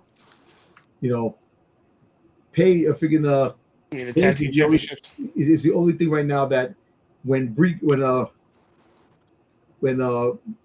comes back, not Brie, Nikki. Nikki. When Nikki comes back, she's out. Nikki, want to give you a hickey Bella. Yeah. So, but I did like, I did like the fact that, you had a couple of things that are heading more of a clearer picture of going into SummerSlam. But you know what's funny? They're not even talking about the Saturday Night Main Event. They're talking about SummerSlam. Because Saturday Night Main Event is a joke. Yeah. You have your matches. Those are the matches that are probably not going to make the card. So majority of them to SummerSlam. What's funny is that they're showcasing more for advertising more for Sunday night's main event than Saturday night's main event, which is kind of hilarious. Yeah, Sunday night, exactly. But it was cool, like I said, the Cody Rhodes defeating Jey Uso was Cody Rhodes. The 6-woman tag team, Jay Cargill and Meechin and B-Fab against friggin' Charlotte and Tiffany Stratton and Chelsea Green. I'm telling you, Chelsea Green is going to betray friggin' Tiffany Town because she wants that belt. Let her build her friendship first. Exactly. What were they thinking of the night is how are you going to have SmackDown be 2 hours and devote 2 whole segments to something that happened on Monday at Raw? True. My worst moment of the night is you have a 2-hour SmackDown and you only have 4 matches. And out of the 4 matches, only one of them was worth watching. The other ones are Chelsea Green, Tiffany Stratton, and Charlotte Flair versus Jade Cargill, Meechin, and B-Fab. Then you're getting your exciting match of the night, Rey Fenix and Vikingo. Vikingo was good. That was good. There. Then you get Brie Bella versus Laney Reed. Oh my God, get me my pillow. And I like Brie Bella. I like the Bella twins, but just nothing there, man. And then you get the number 1 contenders match, Cody Rhodes versus Jey Uso match.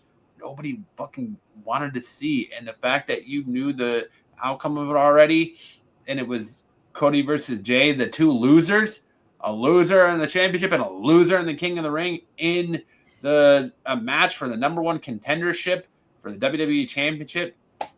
No thanks. But I hate the fact they detoured that story. Roman Reigns didn't freaking goddamn lash out at Jey for losing against Obafemi. He tapped. He didn't come out. He tapped and had that story. Like they totally dropped that because of Obafemi taking the match with Brock Lesnar. And I agree with Brandon here that they need to do something with Rhea. I think the fact that they haven't stripped her yet says that she's going to be good to go. But they need to do something with that title, something with Rhea right now. Just vacate it. Because nobody's even bring it up at all, which is kind of hilarious. Out of sight, out of mind, right? She could be like Liv Morgan, where everyone's sitting there screaming, like, why aren't you defending your title? True. And her first title defense is going to be at SummerSlam. Yeah. Her first televised, because she did defend it at a house show overseas. But I'm not arguing with non-canonical events. Isn't that right? If it wasn't written in the book, it's not the real thing. What about you, Eric? Best moment, well, I think we're all agree with the El Hijo del Vikingo versus Rey Fenix. Worse, the 6-women tag team match. What were they thinking? I would say just the Trick Williams and Carmella Hayes promo. Because that was just a bunch of talking that left to like nowhere whatsoever. But he's got to get in there to say lemon pepper steppers. Lemon pepper steppers. They brought out old times from NXT. Which is good and all, but still, they need something important. Just, hey, we have history. Give me a title shot. Yeah. You got dissed. You ate beef. Give me a title shot. I like how people just make their own title shots. That's how we roll around here now, right? Has title shot? Yeah. It's like Oprah Winfrey. He owns a title shot. You give him a title shot. Give him a title shot. We got best moment with Sami Zayn celebration. Eric's like having a stroke over there. The best moment was the Sami Zayn celebration. Worst moment was 6-woman tag team match. What were they thinking moment of the night? What are we doing with Rhea Ripley's situation? He said you could do Charlotte Flair versus Jade Cargill or Charlotte versus Alexa Bliss or somebody versus Rhea for the title at SummerSlam. I don't know. That's if Rhea's even going to make it. They might vacate that title and do a battle royale for it at SummerSlam. Who knows? Maybe CM Punk will win that title at SummerSlam too. Who knows? Right? Maybe they'll put that title on Sami Zayn. Who knows what they're going to do with that title? Maybe they'll just give it to Bayley. Who knows? Who knows? But all right, that's it for SmackDown. Now we head on into Monday Night Raw. We'll start with Eric. Best moment, worst moment. What were they thinking moment of the night for a Monday Night Raw?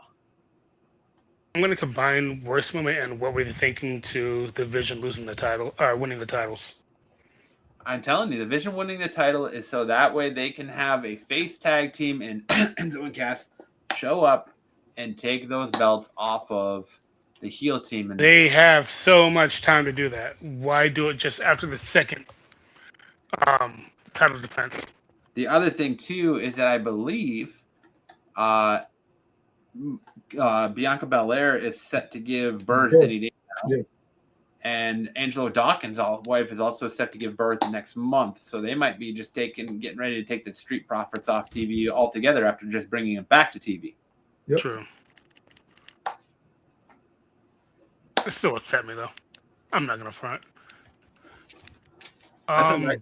But I'm just telling you, and you won't be upset when you hear, my name is Enzo Amore. I am a certified cheat and a bona fide stud, and you can't teach that. And this here's Big Cass, and he's 7 foot tall, and you can't teach that. Bada boom, realest champs in the room. How you doing? How you doing? That's what's going to happen right there. I'm telling you. Yeah. Best moment was LA Knight's promo against Seth Rollins. Oh, my God. He saved that dog shit promo. Seth, I don't know what Seth was doing with that. I don't know who wrote that promo for Seth, but that was terrible. Yo, I love it. Come on, little brother. Come on, brother. Let's go here. Let's go there. Let's get the same haircut, same beard. Let's do that. Let's do it. Brother. Keep it pile of garbage. LA Knight, man. He needs to get a championship, man. Come on.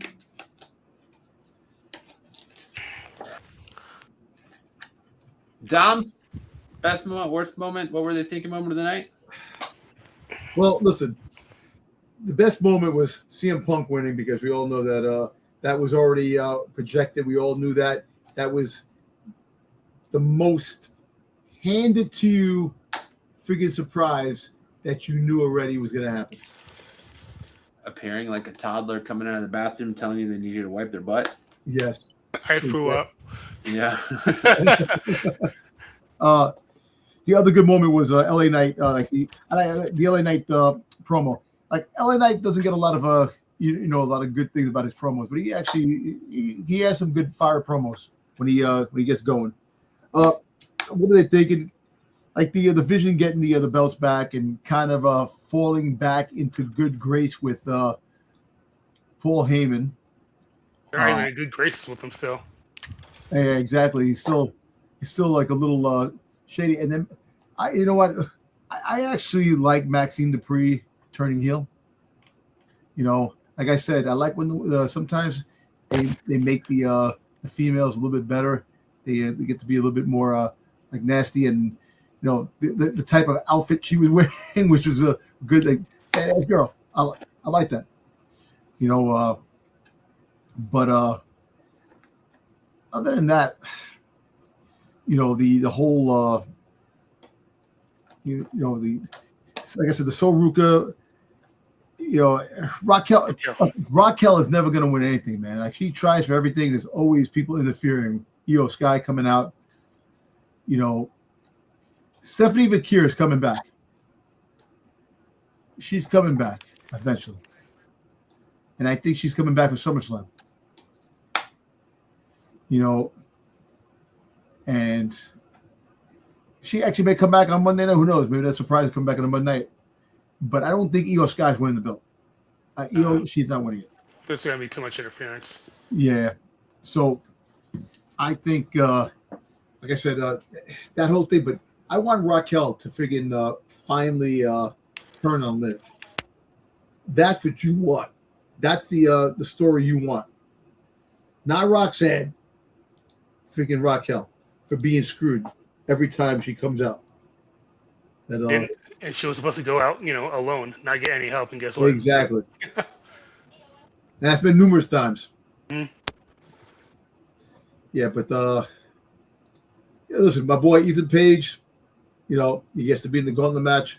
Like I said, he's going to come. I think Saturday, you might get Saturday main event. You know, it's going to be this Monday coming up is going to be the gauntlet match that you get one fine winner fighting Penta, right? You're not going to have like a whole tournament, you know, trying to get for the belt. So I thought, like, let's put it this way. I know Chad Gable is definitely going to win. Yep. And he's going to finally get the championship belts that he wanted. He'll win that in SummerSlam. For me, best moment of the night was CM Punk winning the title off Sami Zayn.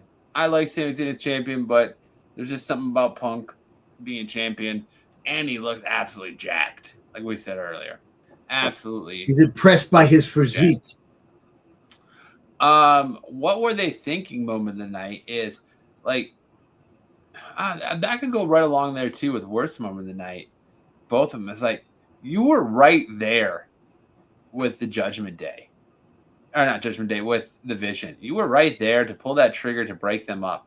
Why are you going to put Maxine Dupree, of all people, someone that you admittedly stopped their solo run mid-run because she wasn't getting over and the fans didn't give two shits about her, and you stopped that solo run. Now you're going to try and put her in the Vision, a group that for all intents and purposes you should have pulled the trigger on and just broke up. Just called it a day. Called it a career. Let it go. Let Braun Breaker ride off into the sunset. Do his thing. But you're going to keep the Judgment Day around.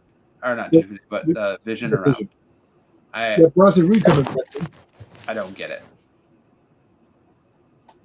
I just don't. But I would say that the LA Knight promo was good, but I can't give it best moment of the night only because he bailed CM Punk. Or not CM Punk. He bailed Seth Rollins out big time. Very good. Because Seth was lighting a stinker of a promo up at that point. It was like generic as hell. Super generic. I want to add a honorable mention, which is Sammy's post-match video after he lost against CM. Oh, yeah. Yeah. Person. Crash Out Sammy's the best Sammy, man. Yep. We don't need the last real good guy Sammy. We need Crash Out Sammy. No water bottle is safe. Yep. We also don't need conspiracy theory Sammy again either. No, we don't. Actually, you might need Sami Zayn when he was you ever see the videos like when he was young and he was on the calling people crackers? he goes, that video keeps coming up all the time with Sami Zayn when he was younger. That was great. Good old El Generico. Yeah, you can have that. Raw overall was an okay show this week, though. Yeah, it was. Yeah. Up next, we got NXT from Tuesday night. I did not partake in NXT. Eric, I'm sure you did. Yes. What was your thoughts on NXT? So they had really good fatal four-way matches, both for the women's and the men's tag team. Women's North American fatal four-way #1 contendership match.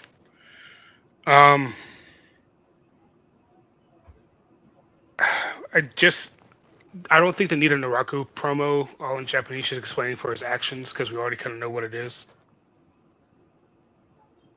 That was just kind of a pointless break. What were they thinking?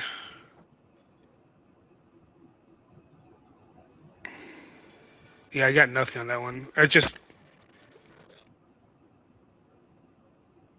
don't know. It's just Natty. I don't know why Natty has to have a fucking faction of Carmen and Nikita. I like it. I like her faction. I know. Yeah, eventually, yeah. It's pretty good. Because I think that faction is going to come up when they come back up to the main roster. You're going to have all of them come up. Well, Carmen's already pulling double duty though. Why do you think? What do you think of Nikki Blackheart's new name? Was it Reina Volca? Valkan or something like that? Yeah. I don't mind it. It just reminds me of a Tekken character, Reina. But that's it. I have a feeling they're going to call up Lizzie Rain because apparently Lizzie Rain was working main event matches. Yeah, she just had the main event just aired yesterday. I have a feeling. I think she's going to be one of the names that might get called up to SmackDown when they do the call-ups after SummerSlam. I think it'll be her, Lola Vice, and maybe Kalani Jordan. Yeah. Oh, Kalani's coming up soon. I know that for sure. I don't think they're pulling up Parker anytime soon. Well, Tatum Paxley's back in the picture, back in the storyline, so I don't think they're going to bring her up. They might have changed plans. Yeah, sorry. Yeah, because they just now starting a feud with Reina and Tatum now, out of nowhere. Miss Parker, clock that. Man, she cuts a good promo, but her promo does not. You stop that. Stop tarnishing her name. Hey, I'm not tarnishing her name, but being honest, she cuts a good promo, but her promo does not compute to her in-ring abilities. Yeah. Goddamn, how long has she been in NXT now? 3 years. It's time to shit her get off the pot. Are you sure? I feel like it's been 4 years. You go there. You go there and try to freaking get upgraded from NXT. You'll get degraded. Guys, I know she was there during the 2.0 era. And that was after, 2023, 2022. Because it wasn't during COVID. I know that for damn sure. Let's see. When did Jada Parker debut on NXT?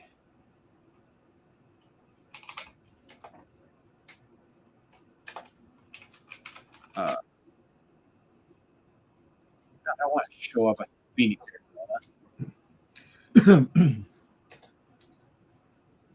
Jada Parker, October 17th, 2023 is when she made her NXT debut. So she's been in NXT for 3 years. Yeah. And you already have people like Blake Monroe who are called up, and Blake Monroe hadn't even been there a year. But she was at AEW. Yeah. Same thing with Jade Cargill. Jade Cargill never went to NXT. You know what I'm saying? You look at Stephanie and Julia. I mean, look at Sol Ruka. How long was Sol Ruka in NXT? 2 years. I mean, I think Jada Parker comes to WWE, comes to the main roster. I think she's gonna shine and rock. Yeah, that's given to her by Jey Uso. Nah, I could see her tagging with somebody.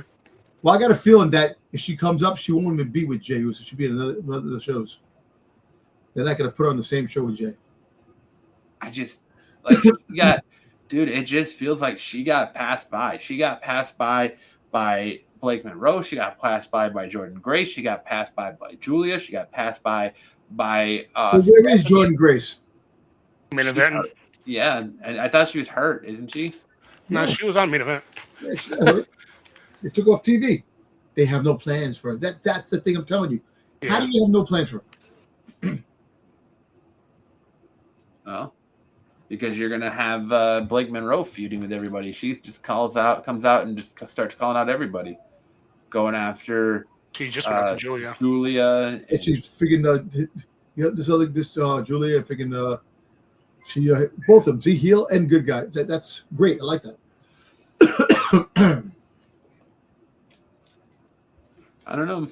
I just feel like it's time, especially with WWE's developmental stuff and how quickly they're doing turnaround. Jada has to get out of NXT, and if I really think that Natty is that litmus test, and if she can't get over with Natty and get called up by working with Natty, it's over. It's time to move on. Yeah. Stick says, performance is key. Do some get more ready than others. Of course, plus favoritism can play a role in fan interest also. But she had she has the crown in her hand. She's got her little song, her little Myth Parker chants, and and she out here telling everybody clock that. The only thing I see getting clocked is her every time she's in a match. I want her to do good. I want her to perform. I want her to get called. I think she has an edge to her, but she reminds me of Michin. Remember when Michin kind of had that edge when she was in NXT? Yep. And then they changed her name to yes. I need to be her manager. Well, it was Mia Yim. Now, she was Mia Yim, and then they changed her name to Michin. Yes. Yeah. And now it's Mia Yim, Michin, or Michin, Mia Yim. That's right, Sticks. I'll be her manager. Dom will just sit in the corner looking at that booty all day. Back that up. I still love that video that I sent you, Dom, of that dude at the NXT event when she climbs up on the ropes to get a tag and he like faints. Yeah, I know. When she gets her butt smacked. That's the best. He's like, you still there. He's like, oh. I think about you every time I see that. You gotta put my face on the guy's face. That's Dom right there. That's Dom. It's a thirst trap for Dom. I know I'm hard on her, but I think it's NXT is overall. NXT is clearly in a rebuilding phase. NXT has no real interest from me right now. I like Tony D'Angelo, but I don't really feel like he's got any good competition. I don't care about Naraku. I don't care about Mason Rook. Mason Rook's too busy going back and forth with Jim Cornette about whether he deserves to be in WWE or not, or if he's going to have any staying power. Jim Cornette's really on him. I mean, Cornette is just being vicious on him, but I don't see the allure of Mason Rook. He reminds me of a male version of Piper Niven. Remember they put the Piper Niven picture comparing? They said it was Piper Niven. Come on, I didn't see that. Yeah, they had a picture. There. She was getting mad because they were sending videos. Goes that she went in the hospital and now she came back as Mason Rook. I'm like, God damn. I don't know. I don't see the allure. That's just me though. Did you watch NXT, Dom? Well, I saw the little bit of it. Like I saw the Jada Parker came out when Natty fought and stuff like that. I saw that, and then I also saw the North American title of number one contender. I thought that was pretty good. That was pretty good. Clock that. I got that. But other than that, I didn't watch the rest of the show. I don't know. You see, I just I should be sitting there watching it. Due for podcast and professional wrestling reasons and watching the shows, but it's hard to watch. Like NXT, when Stephanie Vakir and Julia were there, it was really thriving a lot. There was a lot going on.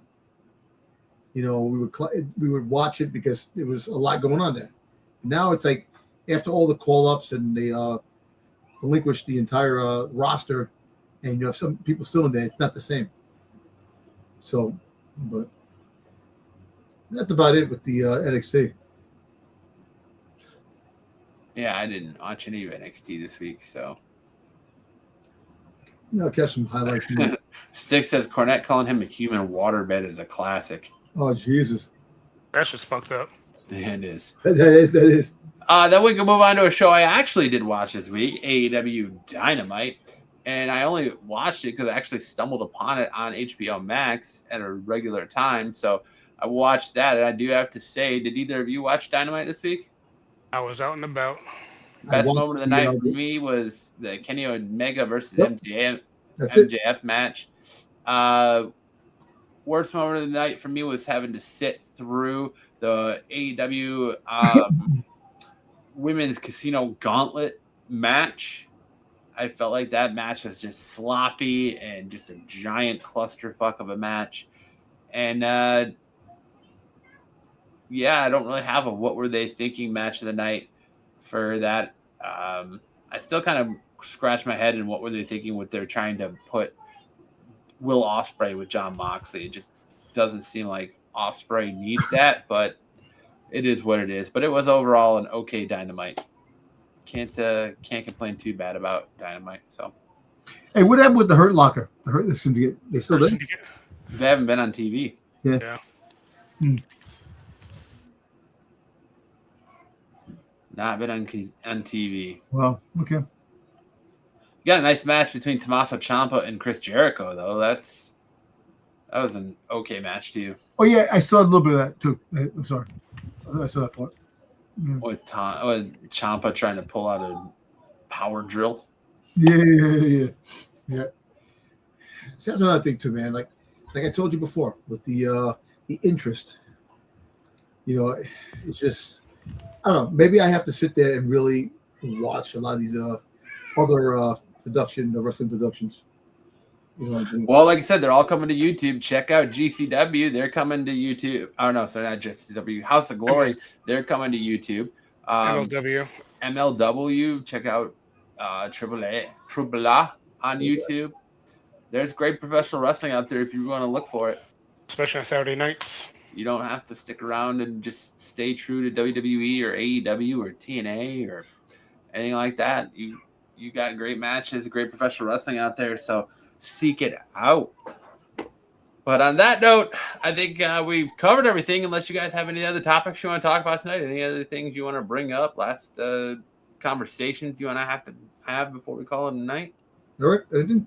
I'm good. I'm good myself too. All right, well, that'll do it for us this week on Off the Mat. We covered a lot. It was a great week of professional wrestling. We got 2 new world champions in 2 different promotions.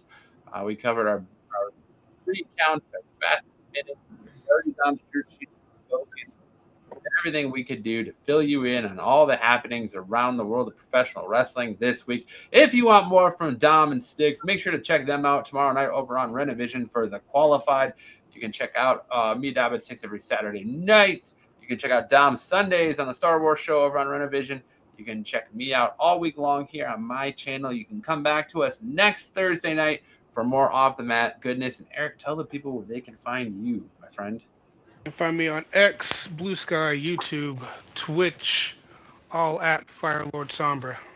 There you go. And then you can go talk professional wrestling with Eric if you want. So on that note, Dom, I think the bells are ringing. Take us out with some words of wisdom. Words of wisdom. Listen, wrestling, we're eating good as wrestling fans.